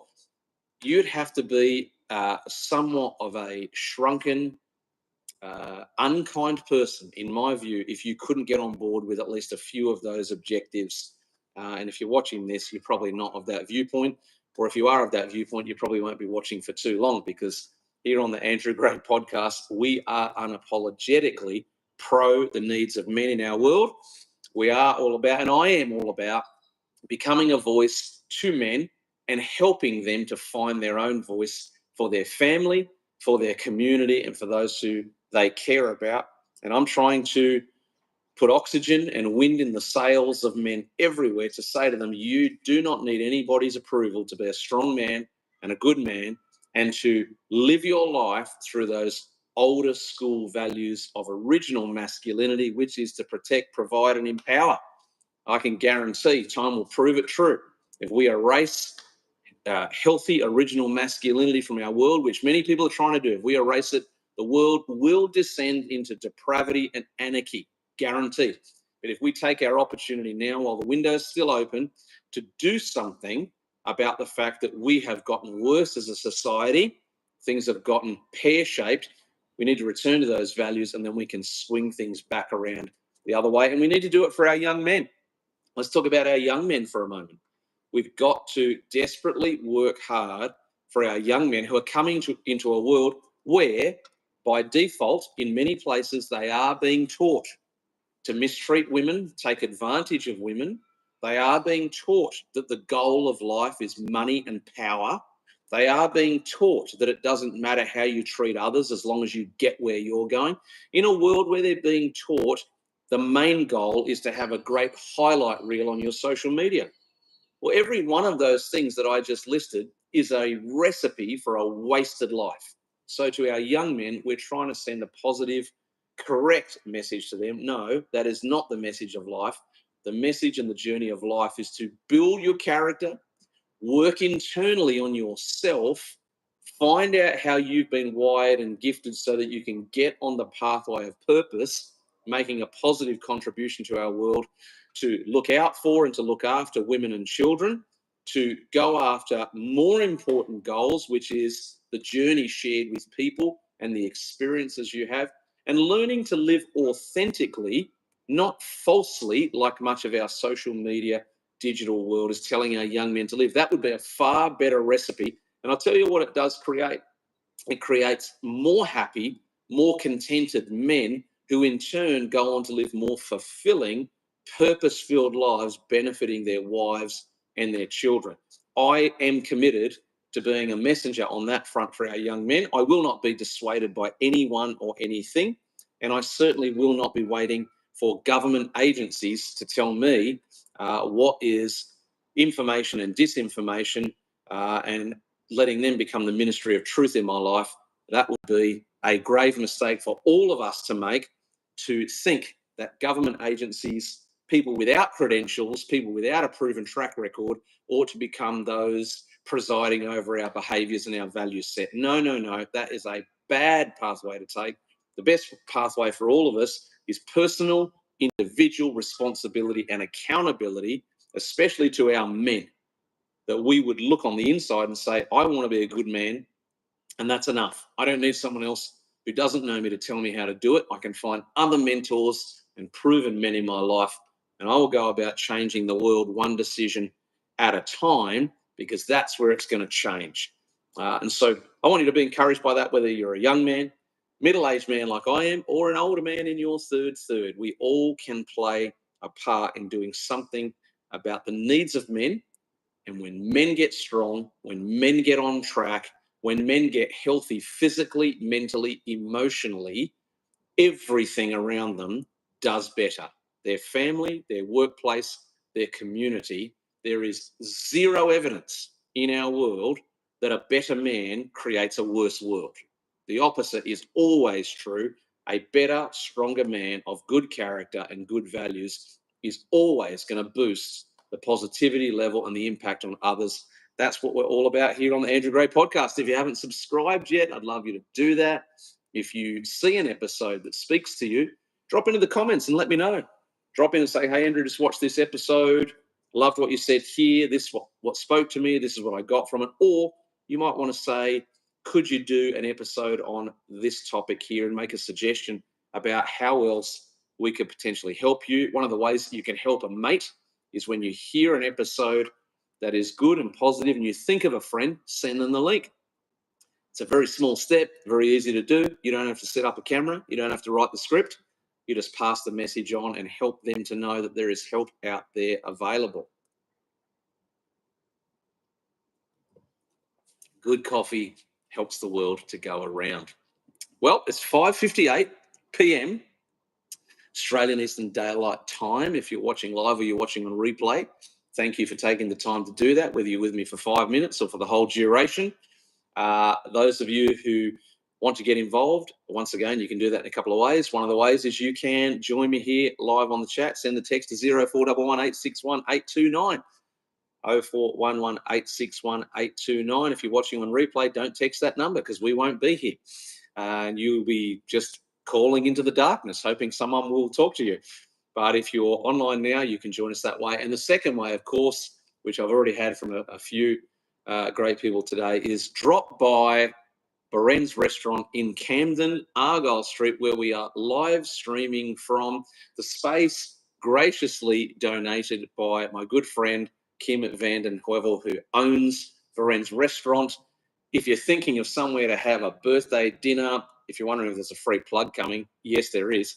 If you're looking for somewhere to have dinner or coffee, catch up with a friend, you do well to come down here to Barenz in Argyle Street, Camden, where the staff will look after you and you have a great time. They've got a great function room here that we're in at the moment.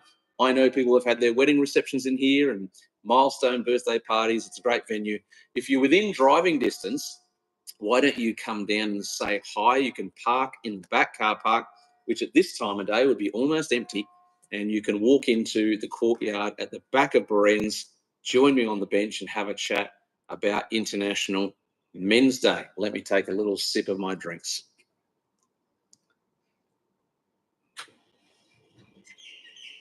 There's one person watching.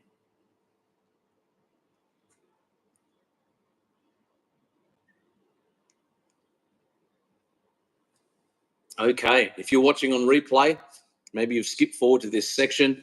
Maybe you're watching live, whatever you're doing, whichever way you're participating. As I mentioned earlier to one of our guests, Nat Marsh, a man who's heavily involved in Dads for Kids. In the future, we will endeavour to continue highlighting International Men's Day. And I have a feeling it could become a bigger and bigger event year on year, because even though our viewing numbers will be small in the early days, the fact of the matter is an initiative like International Men's Day, things like Are You OK Day, these kinds of initiatives are very, very important in the public conversation. And so it's incumbent on all of us, actually, to do something about participating and to get involved in some way or another, where we actually recognise that we need strong men of good character in our world. I don't know too many people who haven't at least one time in their life experienced observing a man who falls short of expectations or who fails in some way. And we've seen it in many spheres. We've seen it in sport, we've seen it in politics, we've seen it in religion, we've seen it in business, we've seen it in all kinds of spaces where a man or men plural make bad choices, they fall short of expectations, and therefore other people suffer as a result of their decisions. Well, the way that we attend to that and the way we redress that is not to take that example and then turn it into a one-size-fits-all redefinition and smear that across the male population. That is probably the worst, most ridiculous response to problematic men that we can ever see. The answer is not found in holding up a prototype of negativity and then attaching the same label to all men. The way that we fix those disappointing moments that we see is to focus our energy on raising better men. This starts at home. This starts in the classroom. This starts at the pub. This starts at the sports club, where we start to highlight and keep on highlighting the positive traits, where we start talking more about good men, non-famous men, non-celebrity men. I, for one, have had an absolute gutful of being lectured at by people in celebrity spaces who are trying to tell the rest of us how to live when they live in their own little protected bubble and their own list of credentials are just a litany of failures. We need to actually highlight and give air to the men in our world who are, yes, non-famous, but absolutely successful in their family life, their home life, their work life, because they are good, honest, hardworking men who believe in certain values that make contribution to the world being a better place for all of us to live in. And so I want to really supercharge, if you like, that narrative and that conversation that we need to have more and more men living their life this way. And we, the rest of us, need to do our part to talk about them, to highlight them, and to give lots of airtime to the fact that these men exist. Otherwise, if we allow other people, perhaps more fringe, a little more crazy, certainly damaged and with an agenda, if we allow them to control the narrative, our future has no hope in it whatsoever. All right, people, we're moving into hour 4, and despite what many people may believe, I'm running out of words. So here's what we're going to do. We are going to push on through to 7 p.m. is the new mini marathon finish line. Now, some of you are going, you said you were going to do 6 hours. That's true. I did say I was going to do 6 hours. I'm calibrating on the run. If we suddenly get a big rush of people watching or people wanting to join in, go away, fly, then I will continue to talk. But from this point forward, we are 6 p.m.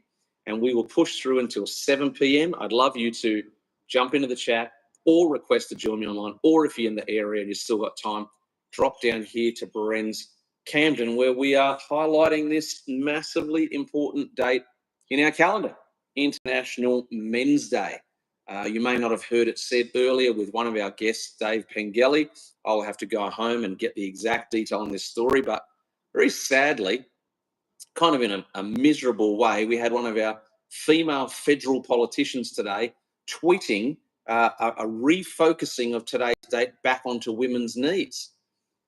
What a shockingly sad picture that on a day like International Men's Day, we have representatives in our parliament who can't even bite down on the bit hard enough for longer than a few seconds to stomach the idea that it could be important for us to focus on men's needs in society, as well as women and as well as children.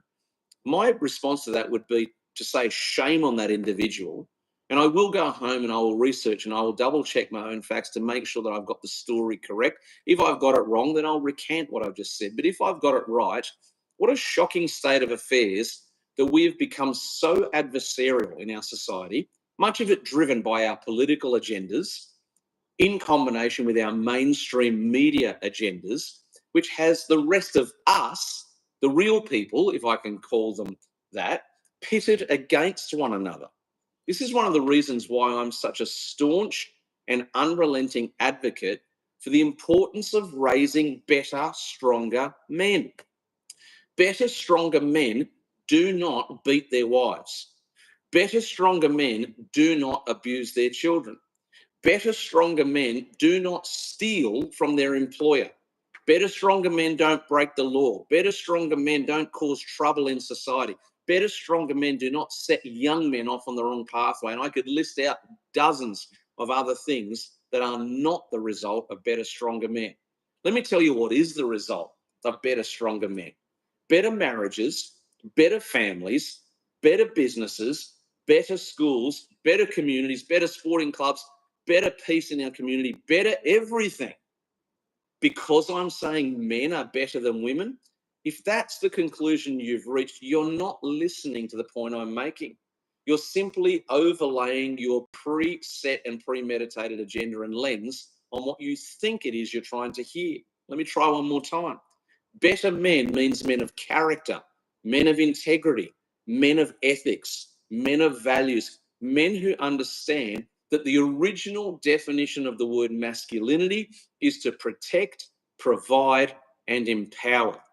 What planet do you have to come from to believe that a world where more men are protective, providing, and empowering is a worse world? That is craziness. That is out of body, out of mind nonsense. If we can actually do this task of raising better men in our homes, in our sports clubs, in our schools, in our communities, in our peer groups, the future is well served. And so this is why I say on this channel, I'm unapologetically pro encouraging better men, stronger men in the true definition. I'm calling on people everywhere to break ranks with that false narrative, that falsehood, that misleading, vitriolic agenda that is against men, trying to propose the idea to everybody that all men are on the precipice, on the brink of doing something destructive and negative. That, in English parlance, is utter bollocks. Nothing could be further from the truth. Are there some men out there who do create damage? Of course there are. We know that. It's not just men, though. It's women. It's people. Of course, people can do destructive, negative things. And do we want to see less men doing these? Of course we do. Of course I do. But as I keep on banging the drum about, and I will never stop, the way for us to achieve this result is not to batter all men as if they are all group responsible for the sins of a few. That never fixed a thing. If we study our history, there's no evidence to suggest that groupthink and group responsibility and group punishment achieves anything. The only thing on that front that can achieve is personal responsibility, personal accountability, and our answer is not punishing men with a label that belongs to a small few. The answer is to encourage men to be better men, encourage men to be strong men, encourage our young men especially. You've got what it takes to become a good man. I talk to young men, one of the things that they are paralyzed by, many of them, is the thought of whether or not they actually have what it takes to make it as a husband, to make it as a father, to start that business they're thinking about.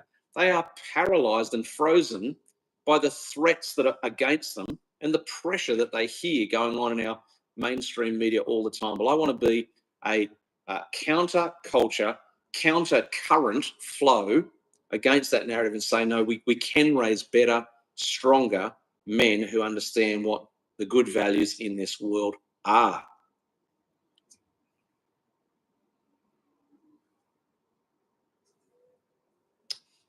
If you're watching on replay, you'll be able to see the links in our chat, links to some of our previous guests, links to great organisations such as Dads for Kids, and there are quite a few of them out there that are similar. You can click on those links and subscribe to newsletters and to get on board. One of the best ways that you can actually get involved in supporting initiatives like International Men's Day, supporting the betterment of our society through stronger men, is to follow along channels like this one. If you happen across this live stream as a replay, if you happen across some of the other episodes, one of the great things you can do is subscribe, of course, that way you never miss out on an episode, but also jump in the comments and leave a comment and share it with friends. It's one of the greatest things that we can all do to get more of the stuff that we want popping up in these social media algorithms is to make comments and share with other friends. If you do that kind of stuff on this channel and to the episodes that speak to you, it will create more profile and more airtime for channels such as this one. It's one of the easiest ways for you to get involved. Speaking of getting involved, as we likely head towards the back end of our last hour on this live stream, there are a few ways to be involved. And my hope is that year on year, International Men's Day will grow in its momentum and grow in its awareness and grow in its involvement with how many more people are talking about the needs of men, getting involved with getting into the chats or jumping on and requesting to be involved or dropping by to our live stream site in Camden at Barenz restaurant. You can do any of those things to get more involved. As I've said a few times already today, maybe you're watching this on replay. You didn't get the chance to watch it because you were still coming home from work or you just didn't manage to get it in your feed. You can still share this link to others and point them to a section of the conversation that you think would be of benefit to them. Encourage them to subscribe, and all of you together be encouraged to drop something in the comments. And I'd love to hear from you on any of the episodes on the channel. Love to hear suggestions from people and say, here is an area where I hear men struggling. Could you speak to this issue? Nothing would make me more happy than to speak into those areas where people in our community are actually reaching out and saying, here is a topic, here is a subject that I'd love to hear more about, because I hear and I see men who are struggling in this area. It could be to do with marriage, could be to do with family, could be to do with their money, their health, their well-being, could be as a business owner, could be as an up-and-coming leader as a man. There's so many areas and arenas of the life of a man that we can actually speak into and create a positive boost for men on their pathway.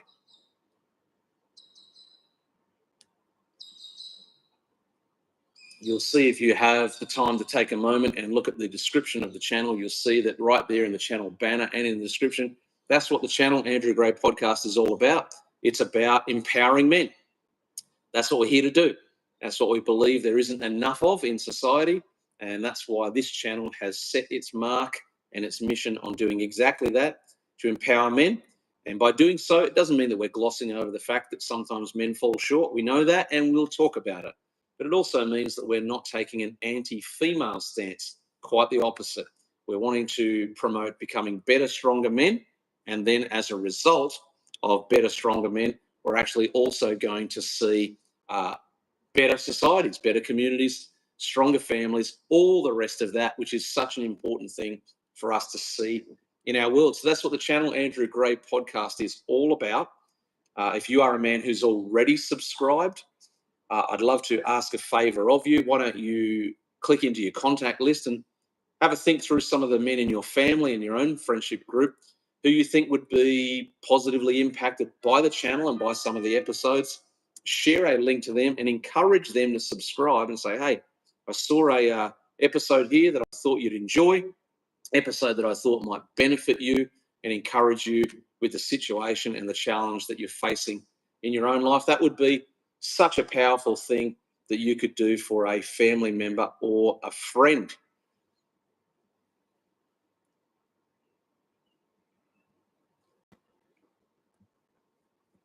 All right, 6:15 Australian Eastern Daylight Time. We're starting to lose our daylight coming through the window here as we head towards the revised finish of our live stream mini marathon on International Men's Day. Originally, we had set our goal on a 6-hour marathon, which, yes, that's a long time to talk, but we are revising that as we go. At this point in time, we're going to head through to 7 p.m. unless, of course, we suddenly get a rush of people who are joining in which case we will continue to discuss this vital issue, whether it was 4 hours, whether it was 6 hours, whether it was like my friend Dave, who was on here earlier, who used to do a 24-hour live stream for Movember each year. Regardless of how long the conversation was, it would never be long enough to talk about the importance of men's needs in our world today, and of course, the profiling of positive male role models, which is this year's theme for International Men's Day, and of course, speaking to the fact that we want to have better, stronger men in our society. We don't want to keep going the other way, and we particularly want to lift the right voices louder, because one of the things, which I'll break into 2 parts for you, one of the things that we're suffering from in our world is the absence of positive voices and male role models, because what's been going on for too long is we've had silence and we've had misdirection. Let me talk about those 2 things for a moment or two. The first one is pretty obvious. We've had far too much silence on the conversation around men and masculinity. We have allowed a vacuum of silence to be infiltrated by people whose agenda is already premeditated against men. And much of this has come from extreme fringes of feminism. Some of it has come from extreme narratives like transgenderism and the imbalance of that conversation that's going on in society. And you can see it's wildly out of balance.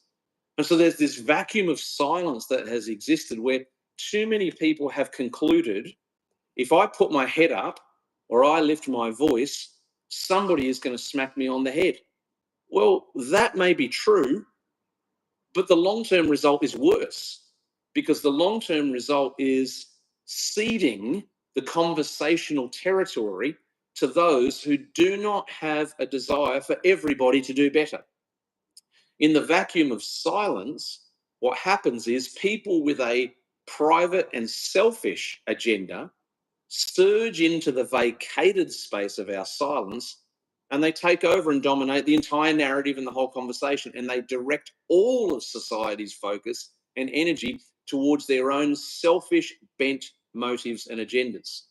One of the greatest antidotes to that imbalance is better, stronger men rising up who decide they've had enough and they say, I'm not going to be silent any longer. I am going to speak up, and there's a way that you can do it. See, this is a thing that people don't get told. People get told that to speak up means you have to start a fight. No, you don't. You can do it in a way where you just encourage people to have civil conversation. But what you should definitely not do is stay silent when you know things are going pear-shaped, the world's getting worse, and people are sitting on the sidelines who should not be on the sidelines. You've got to get off the silent sidelines, get involved in conversation, and promote truth around what values actually work and produce good results for everyone. That's the first problem that has been going on, is silence. The second one that I want to talk about is what I call misdirection. In other words, when a vacuum of silence is created in societal conversation around important issues, when people who should participate stay on the sidelines, One thing that happens is those with a preset agenda rush in and try to take over. We just talked about that. But a second thing happens, and that is where people who want to take advantage of misdirection surge in and take a hold of that. So let me give you an example. A guy like Andrew Tate over the last 5 to 7 years is a great example of partial misdirection in this void of silence. Now, whether it's premeditated or it was coincidental is not really my focus right now, but a guy like Andrew Tate and his brother and voices like him have recognised that there has been a vacuum of silence to our young men in today's world. And so what they've decided to do is they have chosen, which they're allowed to do, to step into that breach, as it were, pick up the gap and the void in conversation and start taking a self-appointed lead as a voice for young men. Now, I'm not an unfair person. I will give credit where it's due. Some of the things that Andrew Tate says are actually good for young men. He says things like, get physically fit. He urges young men to get strong, to go to the gym, to take care of their health. These are good things. But just because somebody says one or two good things, it doesn't mean that you should indulge in everything that they say. Because he also talks about things that are clearly not good. Things like women being the possession of men, as if they were a piece of property to be owned, and the will of women being taken from them because now they are the property of men. Well, nothing could be further from the truth. That's a horrendously negative misdirection to sow into the seed ground of young men's minds. But it's happened, and it's happened because of the vacuum that's existed. Well, the only way that we attend to the misdirection and the silence is by raising better, stronger men and having those better, stronger men get involved in the conversation. So I'm saying all of that to say, particularly for our young men, we've got to speak up, we've got to get involved, we've got to stop allowing the silence and the misdirection to chart the course of our direction for our communities and for the world at large. If you are living in an existence as a man where you know that the old school values, the home values, the family values, the simple values, if you know that they work and they're working for you, stop being embarrassed about talking about them. Stop being ashamed to open your mouth. You do not need anybody's approval to talk about this stuff, and nor should you wait for it, because I need to let you know you're never going to get it. I can guarantee there is a raging horde of opponents who would love to silence voices like mine. And it's not because they can prove that what I'm saying is bad. It's because I stand in opposition to their selfish, premeditated agenda that only wants their own selfish pursuits. That's what's going on here. Whereas there are voices like mine and others who are saying, no, there's a better way for us to go to try and do better for everyone in society, not just allowing the noisiest, loudest, most complaining, most fringe, most consistently tantrum chucking people to own the narrative. We've had that in our society for the last 7 to 10 years. The pendulum must swing back. And we are starting to see it in some places. In the recent US elections. Now, prepare yourself. What I'm about to say is not a pro-Trump or a pro-Harris, a pro-Republican, a pro-Democrat comment. It's not any of those things. Number one, I'm not a US citizen. I don't vote in that election. I'm an Australian citizen. I'm commenting about a dynamic that is taking place. So with that being clear, and as a very upfront disclaimer, let me point out to you a dynamic that's taking place. Here's what I see. Whether you like it or not, whether you agree with it or not, whether you think the world is going to be better or worse based on the recent US election, keep that to yourself for a moment and recognise a shift is going on where different groups of people in society are starting to stand up and say, do you know what? I have had enough of the way things are going and the results it's producing. Now, of course, that can swing from the left to the right and the right to the left and back and forth ad infinitum. I get that. But what I'm pointing out to you is that there are groups and pockets of society who, in recent history, have been predominantly silent and absent from the conversation. Those groups are now starting to voice up and stand up more than we've seen, and it's a good thing. You may be aware or not aware of the fact that one of the largest swing demographics that took place in the recent US election is young males coming out in record numbers and voting. If you don't understand the US electoral system, unlike Australia, it's not compulsory to vote. You can sit at home on election day and not participate if you want to. In Australia, we are not allowed by law to do that. We are required by law to cast a vote or we get fined. In America, they do not have to do that. But in record numbers, young men have come out at the recent election. What is that telling you? Again, put aside the Republican versus Democrat thing. At the very least, it's telling you that there is a body, a demographic of young men who are starting to say, I want a voice. I want to say, I want a seat at the table.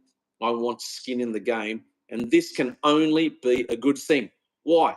Because even if we don't agree with their political position, what we are at least observing is the fact that they're taking personal responsibility and saying, if I don't like what I see going on in society, I need to do something about it. That's my point. That's my message to us today. If we don't like what's going on in the world around us, and we think that the diminished role of men has got something to do with it, which personally I 100% believe. The diminishing importance of men, fathers, husbands in our modern society. I do this because modern seems to infer that all progress is a good thing. I don't actually believe that. I think there are vast swathes of progressivism that are actually destructive for our world. But a modern society that has diminished the role of men is actually not creating a good result for the rest of us. And so we are about championing this idea that we need strong men, strong husbands, strong fathers, and it is way overdue time for more people to get involved in that conversation and that narrative that's going on in our world. So I am absolutely, positively challenging all people, especially men. If you are resonating with the stuff we're saying on this live stream, if you resonate with the values on my channel, which, by the way, you don't need anybody's approval to do that. If you like what I say, you're allowed to. If you don't like what I say, I'm not offended. I don't mind. You're allowed to think what you think. But here's what I know. There is proof, there is fruit, there is evidence, observable evidence for the stuff that I'm talking about on this channel as being stuff that works. And if you're like that, if you're a man who's like that, it's time for you to stand up and speak up as well.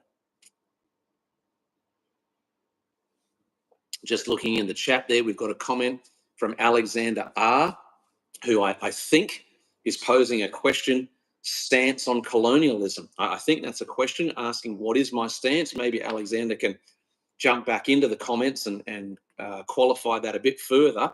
I'll start to respond to that as we go now, and I'll respond to his comments as we go. What is my stance on colonialism? I think there's a few thoughts there. It's an interesting one, and I'll try to weave this to today's theme as much as I can. I don't think there's any doubt whatsoever that a bygone era of colonialism, especially coming out of England, and then as a broader base, Europe, into the Americas, into Asia Pacific, there's no question that view of the world and how to go about expanding kingdoms and empires, there's no question it's done a lot of damage. One of the things I've said to people a lot of times is that the British stance of colonialism and expanding their empire probably has created a result where there's a lot of blood on the hands of people who lived in that time. I don't think you have to be a genius to figure that out. However, this is where I think we fall down in society on that issue now, is I think we are struggling to find the balance between those of us who are alive now cannot change the past or be responsible for the past, certainly cannot be held responsible for the sins of individuals in the past, and yet we do live in a present moment where it's incumbent on all of us to do what we can to come together in unity. That, as I see it, is the grand challenge of places like those nations that live in what would be called the colonies way back in history, places like Australia, like the Americas, where very, very clearly and very obviously, Indigenous peoples and groups of people have been displaced from cultural tradition, perhaps, have been displaced from their connection and their belonging to what they knew to be of their land and their place in the world at that time. That's undoubted, that's unquestionable. I guess my personal position on that is that the challenge that lies ahead of all of us is how do we straddle and mesh those two very real worlds of, as I said, the past has created some very genuine and real problems for all of us, and yet it's impossible to lay the responsibility for other people's choices at the feet of people in the present. And yet it's those of us who are in the present who do have the duty of continuing to try and stitch the world together. This is where I have my greatest problem. I see Alexander's confirmation there, so thank you for that. Thanks for jumping in the chat. And I hope that I'm giving the kind of response you're looking for to this question. My biggest problem that I see in this conversation, especially as it pertains to men, is not whether we should be pointing bony fingers at the past or at the present.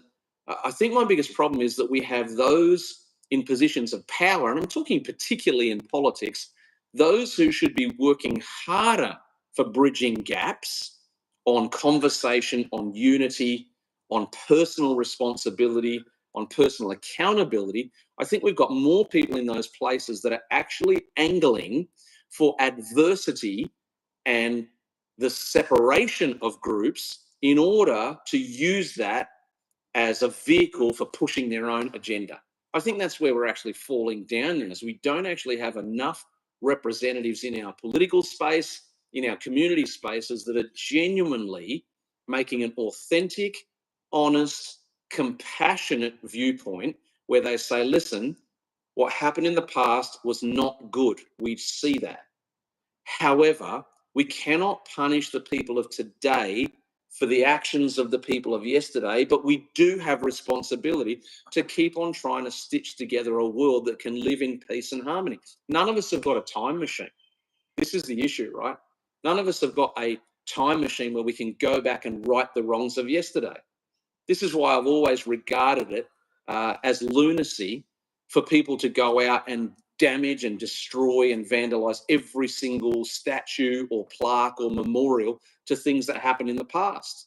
There's probably a few examples that are valid. I don't think there's too many countries in the world right now that would put up with a statue of Adolf Hitler or Joseph Stalin. Most people would say it's pretty clear to all of us that that is a moment in history we can't erase, but we certainly don't want to glorify. This is where people swing too far one way or the other, where they go, let's rip down and rewrite history. Well, okay. The problem with responding that way is that you are responding with today's learnings, trying to reflect them back to yesterday's lack of learnings. And if we erase history or we rewrite history, we don't learn from history. So there is a tension between stuff that we should definitely put into the shadows and not glorify, versus some of the stuff that is not humanity's greatest moment that we should still keep frontal for future generations so that we learn. So to try and wrap all of that up for you, Alexander, my stance would be this. We have to be cognizant of the pain and the displacement that has happened to people groups in the past, and some of which would be still proliferated for people today in the present. I think that's self-evident, really. To any common sense, reasonable person, I think you can see that that is self-evident. But I think our great challenge in today's world is to try to mesh together the complicated and not very straightforward realities that the past has got some very bad problems in it, but we cannot lay the responsibility and accountability for those individuals on today's individuals, but today's individuals do have a responsibility to make tomorrow better. It's not really taking a position, and I'm not sure that you're asking for that, but I guess where I'm coming from is if everybody was to actually approach their conversations and their own,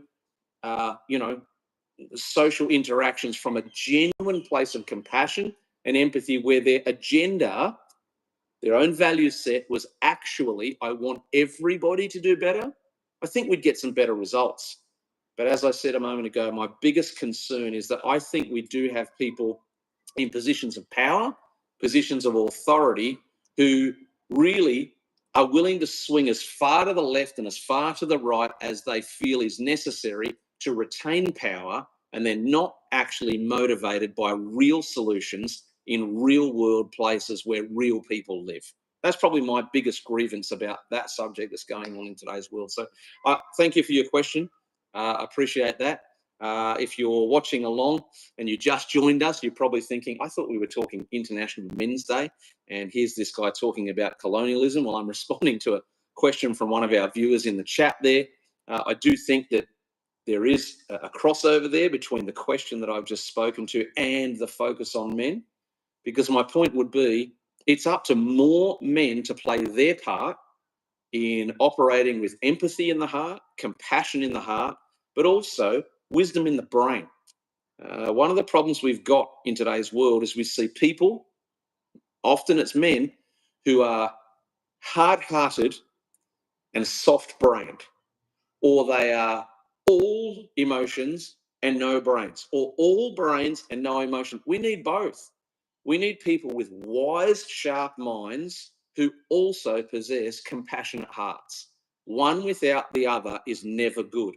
And when it comes to these issues of trying to bring healing into our world, bring restoration into our communities, to see people doing better, it actually takes more people, and I'm calling on men to be as many of those people as possible.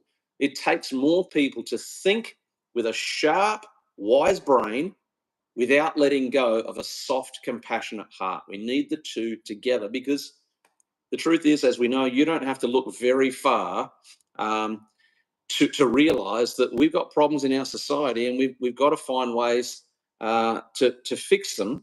I was reading Alexander's comment here, that last part about too far left or is 100% facts. Well, thank you for that. I appreciate your support and your response and joining in the conversation today. As I said, men, which is the focus of this channel, it is the focus of the day, even though Tanya Plibersek tried to tell us we shouldn't focus on that today.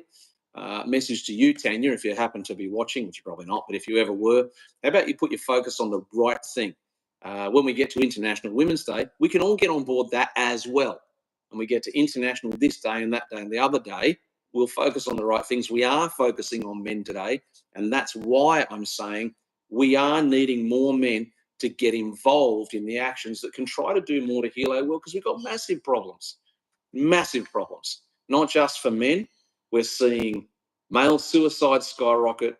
We're seeing family breakdown at all-time highs. We're seeing marriage failure rates higher than they've ever been.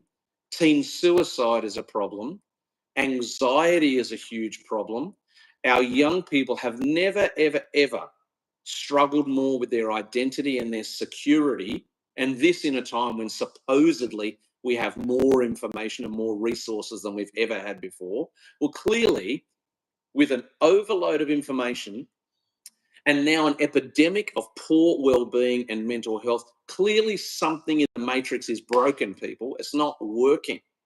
And so we've got to get back to values that actually produce good results, and men have a huge role to play in that. You know, before today, I was contemplating whether I'd tell this story or not, and I wasn't sure whether I would, but I've decided I will tell this short story. I was, on the weekend, I was with some family members in Adelaide. We go to a sporting event in Adelaide once each year just to spend time together as a group of blokes and hang out and have fun and all the rest of it. And on the Sunday morning, I went out to go for a walk, go find a coffee, go find some breakfast.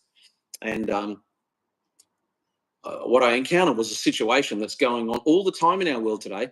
And it shouldn't be going on, is the point of the story I'm about to tell. I had my coffee and my breakfast, and I walked outside the cafe, and it was very, very quiet in the town where I was, hardly anybody out and about. And sitting outside at one of the tables outside was a man, probably I would guess in his 60s, who clearly had been living rough, living homeless for a long period of time. He looked disheveled and dirty, and you know, a beard that was matted, and he didn't look like he was in good shape at all, and it's a confronting and unpleasant picture to observe, because whilst I didn't know the man, there he is in front of me.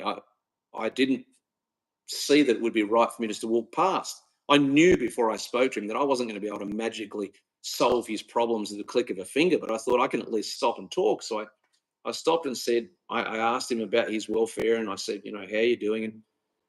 And, as a man who could have very quickly and easily jumped to the obvious nature of, being homeless and what he lacked physically, instead his response was, he said, I've had better days, which to me was not a comment about his clothing or his housing. It was a comment about the state of his soul, that he was in the throes of all of the challenge of why is his life where it is and how did he get to this place? And I was in that same place as I listened to him as well. I thought, how do we get to a place where a young boy that this man once was, with hopes and dreams and a future ahead of him, ends up in that place? Now, it could have been a mixture of bad circumstances, bad choices of his own, other people's wrongdoing. I'll probably never know that story, but my focus in that moment was on however he got here. The point was, that's where he was. He was there. And so I asked him if I could get him anything. Could I do anything for him? And he wasn't real sure, and neither was I, but it was quite cool that morning. I said, can I at least get you a hot coffee or something? So I went back inside and bought him a coffee, and I chatted a little longer. And as you can imagine, I was torn between the fact that I wasn't going to be able to stop there for the next 24 hours and fix all of the problems he obviously had, but nor could I just walk past and go, well, I can't help him, I won't do anything. And it was just an encounter and a moment in the last few days for me that reminded me, we have got so many things going on in our world and our society that really should be the focus of our attention. The truth is, it's heartbreaking to see a man in a country like Australia, which used to be called the lucky country, probably should still be the wealthiest, richest country in the world, that we've got people in our society who are living rough and homeless like that. Something is clearly wrong and broken, that we are not well. We are not doing what we could be doing. We are not succeeding on every front as a society. And I would venture, it is my conjecture, that part of the missing ingredient is strong, better men. That we allow the renaissance of original masculinity, where men can be trained to protect, provide, empower in a masculine way for the betterment of everybody. As we saw in our question here that came through in the chat and this recent little moment I've been talking about, there are many, many issues in our world that need attention. And some of the stuff that gets airtime should not be getting airtime because there are bigger, more pressing issues. To Alexander there jumping off, appreciate the encouragement and appreciate you taking the time to jump in, watch some of today's live stream and your question and your chat there. Love you to subscribe if you're not already, and maybe share the channel with some friends. But as I say, we have got some genuinely pressing issues in our society today, some of which men are on the suffering end of, many of which men can be the solution to. There are no arguments in today's society that can validate a better world with weaker men. It just doesn't exist. Unfortunately, we do live in a world that has learned or has been conditioned to believe that whoever says it the loudest is probably the most right. That is such poor logic. We've got to get back to a results-based, evidence-based logic that if a person says a thing is a thing, you should be able to observe that thing. Stuff is not proven just by people stating stuff out into the ether. There needs to be results and evidence and credentials. And we've got to get back to that world, because we have got people suffering from the recent agenda of how people are running the world. Is not doing us any good. It's hurting family, it's hurting society, it's hurting our men. And we've got to do more about the tragedy of what's going on for men in mental health, male suicide, family breakdown, being closed off from access to children, all kinds of struggles that are going on for men, and to those of us men who are still strong. Many of us together, we have the solution to the problems in society, and a part of that solution is being better, stronger men. Little shout out there to DJM Toto, who's jumped into the chat with some clapping hands. I'm going to make the obvious presumption that you're happy with the conversation we're having. Thank you for joining us and watching along and taking just a quick second to encourage the air rating of this conversation on International Men's Day. 6:45 p.m. Australian Eastern Daylight Savings Time, and it's not too late for you to get involved. If you would still like to, you can do what these two individuals have done in the last few moments. Jump in the chat, ask a question, make a comment, or you can send us a text to 0411 861 829 if you'd like to come online with me and have a conversation about this. If you do that, we will send you a text in return with the link to join us, or if you're in the area and you're close enough, there's still a bit of time for you to join us live here on our streaming location at Barenz Restaurant in Camden, New South Wales on Argyle Street. The back car park will be empty. You'll have no problem finding a space, and you can just wander straight into the courtyard out the back where we're live streaming from. As people are contemplating that, if you are new to the channel, you don't know me, my name's Andrew Gray. Obviously, I'm the host of this channel, Andrew Gray Podcast. If you haven't subscribed yet, I'd love you to do that.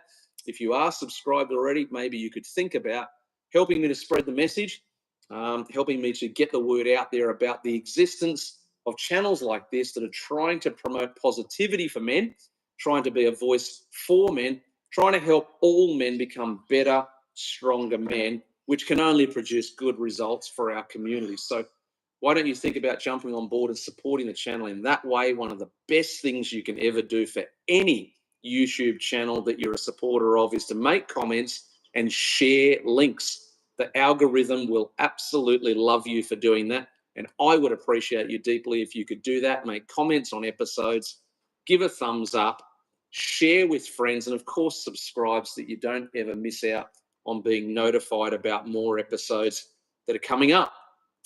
Well, we've been talking for the last almost 4 hours about International Men's Day, what that date means, the importance of it in our calendar, the objectives of the day, which are pinned right there in the top of the chat, which you can see, promoting positive male role models, the theme for 2024. Number 2, celebrating men's positive contribution to society. Number 3, focusing on men's health and well-being. Number 4, highlighting discrimination against men, which does actually happen. Number 5, improving gender relations. And number 6, to create a safer, better world. All of these things are great objectives. We've had several guests online having a chat with us, a couple of them right here sitting on the bench next to me, and I thank those people for their great contribution, giving us their opinions and their thoughts about the state of men in our world today, what's going on with that conversation, what men's needs are, and of course, providing a shout out for us about a man in their life who is a positive male role model. They're everywhere, people. They're all over the place. You don't have to search as hard as some people would try to tell you, despite the man-bashing narrative that is prevalent and among us everywhere. In fact, the ratios are stark and staggering. Many, many, many more men who are doing good things, making a positive contribution and trying their darndest, to use an old-fashioned word, to be positive male role models for family and for community. Just checking the chat here again. Thankful for those who have participated. International Men's Day is celebrated on the 19th of November every year. Highly likely on this channel that it will become a feature moving forward, where we will seek to promote events like this, get more people involved, and just see if we can't get several hundred, maybe even several thousand people watching along. Who knows, maybe even get some live watch parties, get the chat happening and pumping, and definitely getting some people to turn up spontaneously, as we've had already here this afternoon, to join in the conversation. The more we talk about it, the more common it will become, and the more we can see this pendulum reposition itself to a place of balance that's healthy for everyone.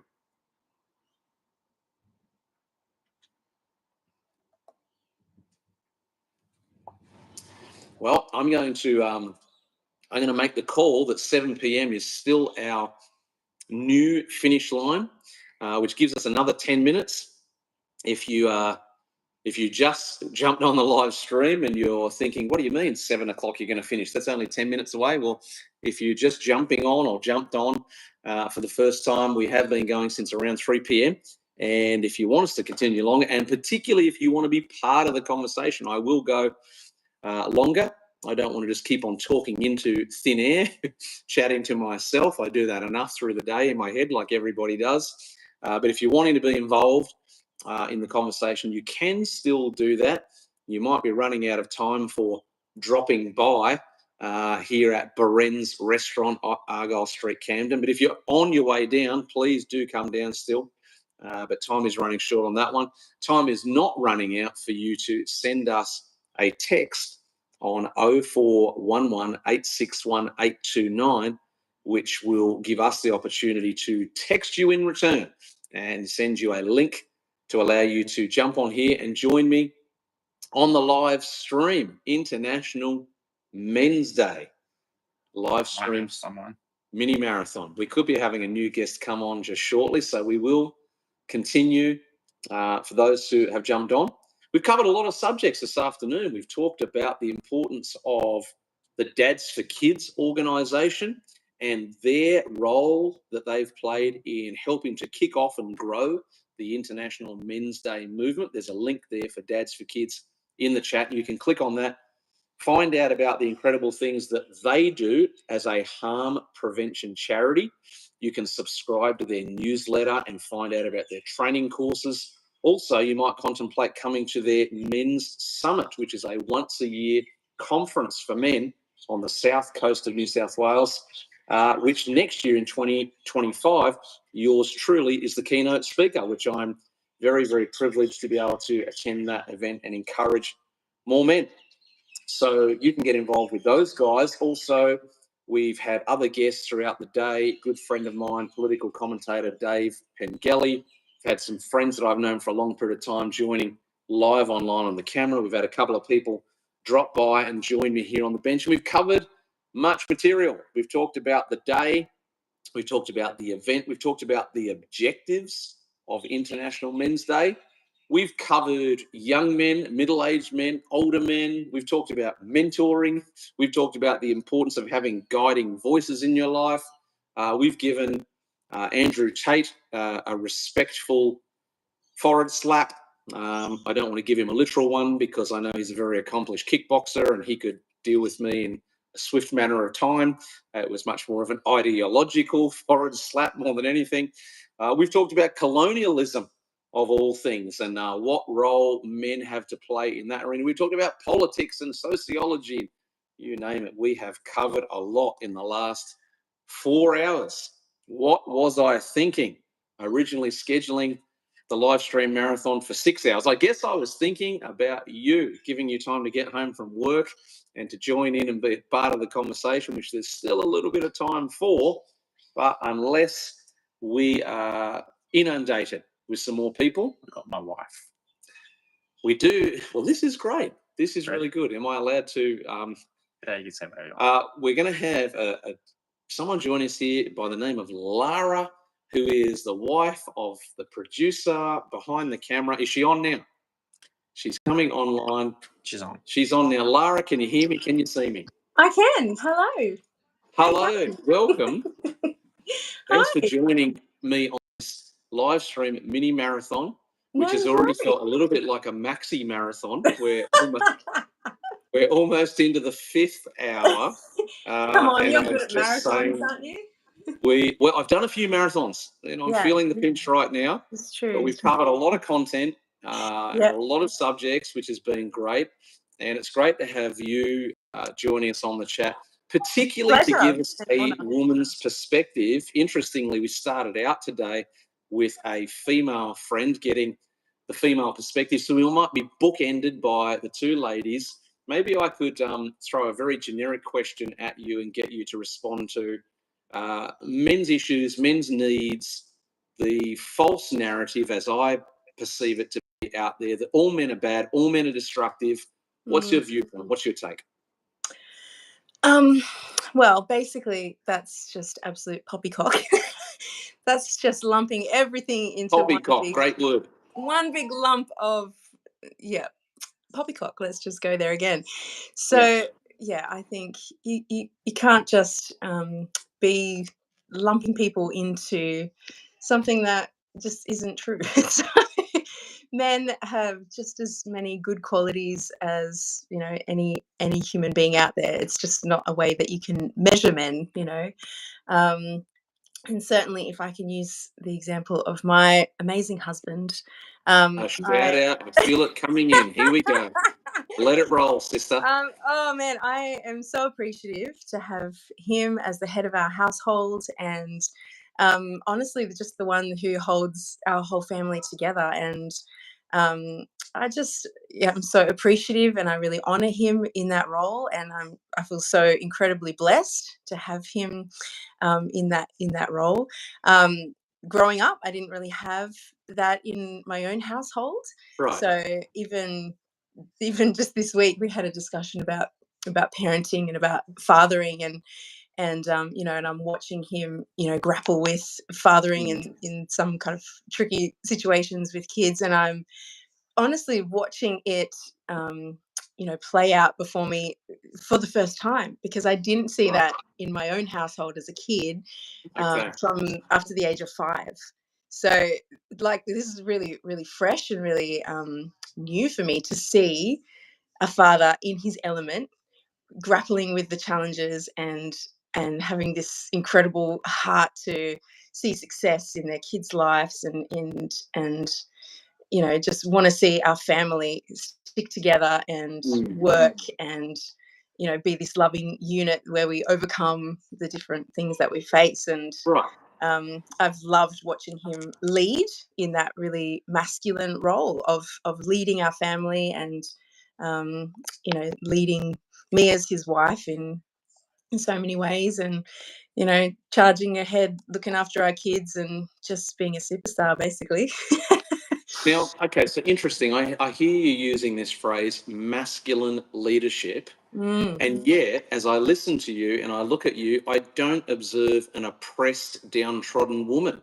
What's missing here? I thought that masculinity and strong men were a huge problem in society, and that women should be afraid of men like that. What, is this not true? Well, it's certainly not the case in this household. And to be honest, one of the things that I have loved about my marriage of 15 years is the fact that we are so different and yet so complementary to one another. And so we've had that, you know, observed about us for our whole marriage, is that, you know, not just in you know, personality and character and all those types of things, but just I guess it's just like in a good, healthy relationship where a man is honored and a woman is loved, and it's all working together and you're honoring and loving each other. It's definitely not an impressive environment whatsoever. In fact, it's quite the opposite, and I feel once again incredibly blessed to be, you know, experiencing that in my marriage and in my family. Yeah, brilliant, beautiful words. I love that phrasing of honouring one another, and then that's a mutual pathway. I want to take a moment and get a little bit conspiracy theory with you, or some people would suggest this is conspiracy theory, and that is this idea that the narrative that has become popular, particularly in mainstream media, this idea that men equals bad and all men are on the precipice of doing something destructive, that kind of narrative. I would like to put to you as a woman that the people who are trotting that stuff out, you know, in online content and the creation in film and TV and music and all the rest of it, I would like to suggest to you that the reasoning behind that is not actually because they believe it, but rather it's a cunning strategy that they know the presence of good, strong men keeps the presence of family frontal in our communities. And actually what they want is the destruction of family so that they can pursue a world where their own selfish, childish, indulgent agendas can run the day. What do you say to them? I mean, it's such a scary thing that you've just described. And I've got two sons, you know, a 10-year-old and an 8-year-old, and that's not the world that I want them to grow up in. I don't want them to grow up where the mainstream narrative is that, you know, they need to be shut up, that they're toxic, that somehow just in being a boy, that there's something inherently wrong with them and, you know, they're dangerous to society or something like that. I don't want them growing up with that language around them, and it's destructive to the family unit. And you know, if I can fight against that and combat that with words that encourage them and build them up and help them to be strong, good men that stand up for the people around them and love the people around them with everything they have, then that's the kind of men that I want to build in my family and in, you know, so that I can send them out into their community and they can be a blessing and, you know, definitely not a toxicity. Yeah, absolutely. It was so well said. Look, I can't and I won't try to speak on behalf of everybody because that's impossible. But I do want to venture this idea that the voice and the role of women in helping to redress the challenges for men is huge and vital, because I think there actually are way more women like you, wives, mothers, married mothers, single mothers. There are way more women of all ages out there who believe in let's make our boys and our young men strong. Let's let them grow up masculine. Let's teach them that masculinity is not toxic. And yet, at the same time, there's this tension against that where, you know, I mentioned this earlier in the stream, we've got days like today where a female federal member of parliament, as I understand it, and I reserve the right to correct myself later on, but as I understand it, has put out a post on social media trying to misdirect attention away from International Men's Day back onto women's rights. And I thought, how shocking is it that we've got people in such a public spotlight who can't even bite down on the bit for a few seconds to acknowledge, yes, our men are struggling and we need the voice of not just men, but also men need the voice of women like yourself to speak up and speak out and say, no, we want our boys to be strong. Is that fair or is that unfair? Yeah, that's absolutely fair. I mean, if I can go back to what I was saying before, I think it has to be a partnership. There is no, you know, women have to be you know, roaring, that ripping everyone to shreds and coming out on top and, you know, having our day in the sun. I don't know however else to describe that, but it's gotten a bit ugly, you know, if I can say that. And when we are at the point where instead of being in partnership with one another, like the different sexes, building each other up and working together, and instead it's become something where we are ripping each other down and ripping each other apart, then, you know, we've got to look for hope in that situation, and we've got to do our bit to turn the tide and turn that situation around. Because we're never going to win if we're just ripping each other down. It's not a competition. It's not one sex is better or fairer than the other and it needs to be on top. It's not about that. It's about partnership, about lifting each other up. So yeah, absolutely, so well said. And I love that because it reminds me again of this picture that we're trying to paint on the channel, that's an important role for men to play, that only they can play in the way that they play it. And what I mean is, if we can ventilate more of this idea that the word masculinity has been hijacked and then it's been paired with this negative descriptor of toxicity, if we can snatch that back from those selfish thieves and say, no, masculinity means to protect, provide, and empower, we might actually see more people adopting this idea of, hang on, a good, strong man is not trying to oppress the world around him, but actually he sees himself as being in the role of catapulting others forward and helping them to become their best. Would you agree with that? I absolutely would. I would. Sorry, I've got my kids busting in. Perfectly okay. Yes. Yeah. Yeah, absolutely. And look, I appreciate you taking the time to come on and share your viewpoints in that regard. I love what you've said, the way you've said it, because I do believe, especially through my conversations in lots of different contexts, it is actually the viewpoint held by a lot of women. We know, and I acknowledge this all the time on the channel, that there are women who have suffered at the hands of bad men. We know that.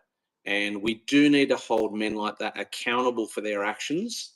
But my belief would be we don't win this by only ever profiling bad men. We make bad men accountable, and then we profile good men who are trying to do the right thing. Yeah, absolutely. And also, it's interesting too. So men in general, they might have done something bad, but I don't know that always means that we can blanket them and go, that's a bad man. I mean, obviously in some cases, I don't know. I guess what I'm trying to say is even men who have done bad things, there's still turnaround. Do you know what I mean? Yes, absolutely. Others who love them and people who love them and kids who love them, who want to see the best for those who even have done bad things. So, yes. I guess speaking to anyone out there who might be there going, oh no, I'm a bad man, don't label yourself in that way, because Right. always a day that you can turn around and choose to do good and to find ways to love those around you and Yes. and turn the page. So yeah. 100%. Yeah, totally agree. I love the way you've said that, because I think you're right. There is a clarification there that is valid, and it's the distinction between there actually are some men out there who are willfully, consistently bad. But then there are other men who are not trying to be bad men, but they have made some mistakes. Yeah. And to that man, we all should want to live in a world where there is the opportunity and the power of a second chance. And it is, look, you've made a great point there, Lara. It's something that is sadly lacking in today's world. This lack of wisdom, this lack of distinction, that there are people out there who have made mistakes, but not all people who make mistakes had the same motive. Yeah. And we have to exist in a world where there is the power of a second chance, and there's apology and reciprocating forgiveness and all these things, because if one bad mistake rules you out, then we're all cooked, right? Yeah, every single one of us. Every last living one of us, without a doubt. Well, very wise insight from you. As I said, I appreciate you taking the time. I know you've got children there that are demanding your attention, especially at this time of day. But thank you for coming on and adding such wise words to the conversation. It's an honor. Thank you, Andrew, for all you do, and keep going. You're honestly making waves and turning tides, and honor you and everything that you're putting your hand to and your voice to, and keep doing it. Thank you. Appreciate it. There she was, Lara Tomaz, adding so much extra wisdom and encouragement to this vital conversation. And I love the fact that our guests today, as it seems at the moment, have been bookended by two ladies who are normal, everyday people who are wives, mothers, business owners, employees, with their own history and their own story, not compelled to say a certain thing, but bringing their own opinion and sharing the narrative that actually there's a lot of women out there too who want better, stronger men. So we have heard enough today in this live stream as we get close to drawing it to a close. We have heard enough from all manner of guests, all manner of subjects and topics on International Men's Day 2024. We've heard enough to conclude that the answer to a better world will not be achieved by man bashing or women bashing or any group of bashing. The answer to a better world is focusing our energy on raising better, stronger people. And in the context of this channel on this day, raising better, stronger men, which is what this channel is all about. As we get ready to sign off, if you are watching us live or you're watching this on replay, maybe you scrubbed forward to the end of things to hear these comments. If you haven't subscribed to the channel yet, I'd love you to do that, because that would tell me that this is something you want to hear about, and you'll get notified about all episodes. A couple of other things that you can do, obviously, as I've said many times, drop comments underneath the episodes and share episodes with friends that you think would be helpful to them. That really helps the algorithm to pick up the fact that this content is valuable to people, and we can then collectively reach more and more men, and as a result, more and more women and families with this message that we're sharing. If you've joined me for a few moments or longer on our live stream today on International Men's Day, I appreciate you taking the time. To all of our guests who have joined us online and here on site at our live streaming venue, I appreciate you. And also to our owner of our venue, Barenz restaurant in Camden, thank you for making the space available. Thanks for joining us, and we have more great content coming to you in future episodes on the Andrew Gray podcast, and I look forward to talking to you then.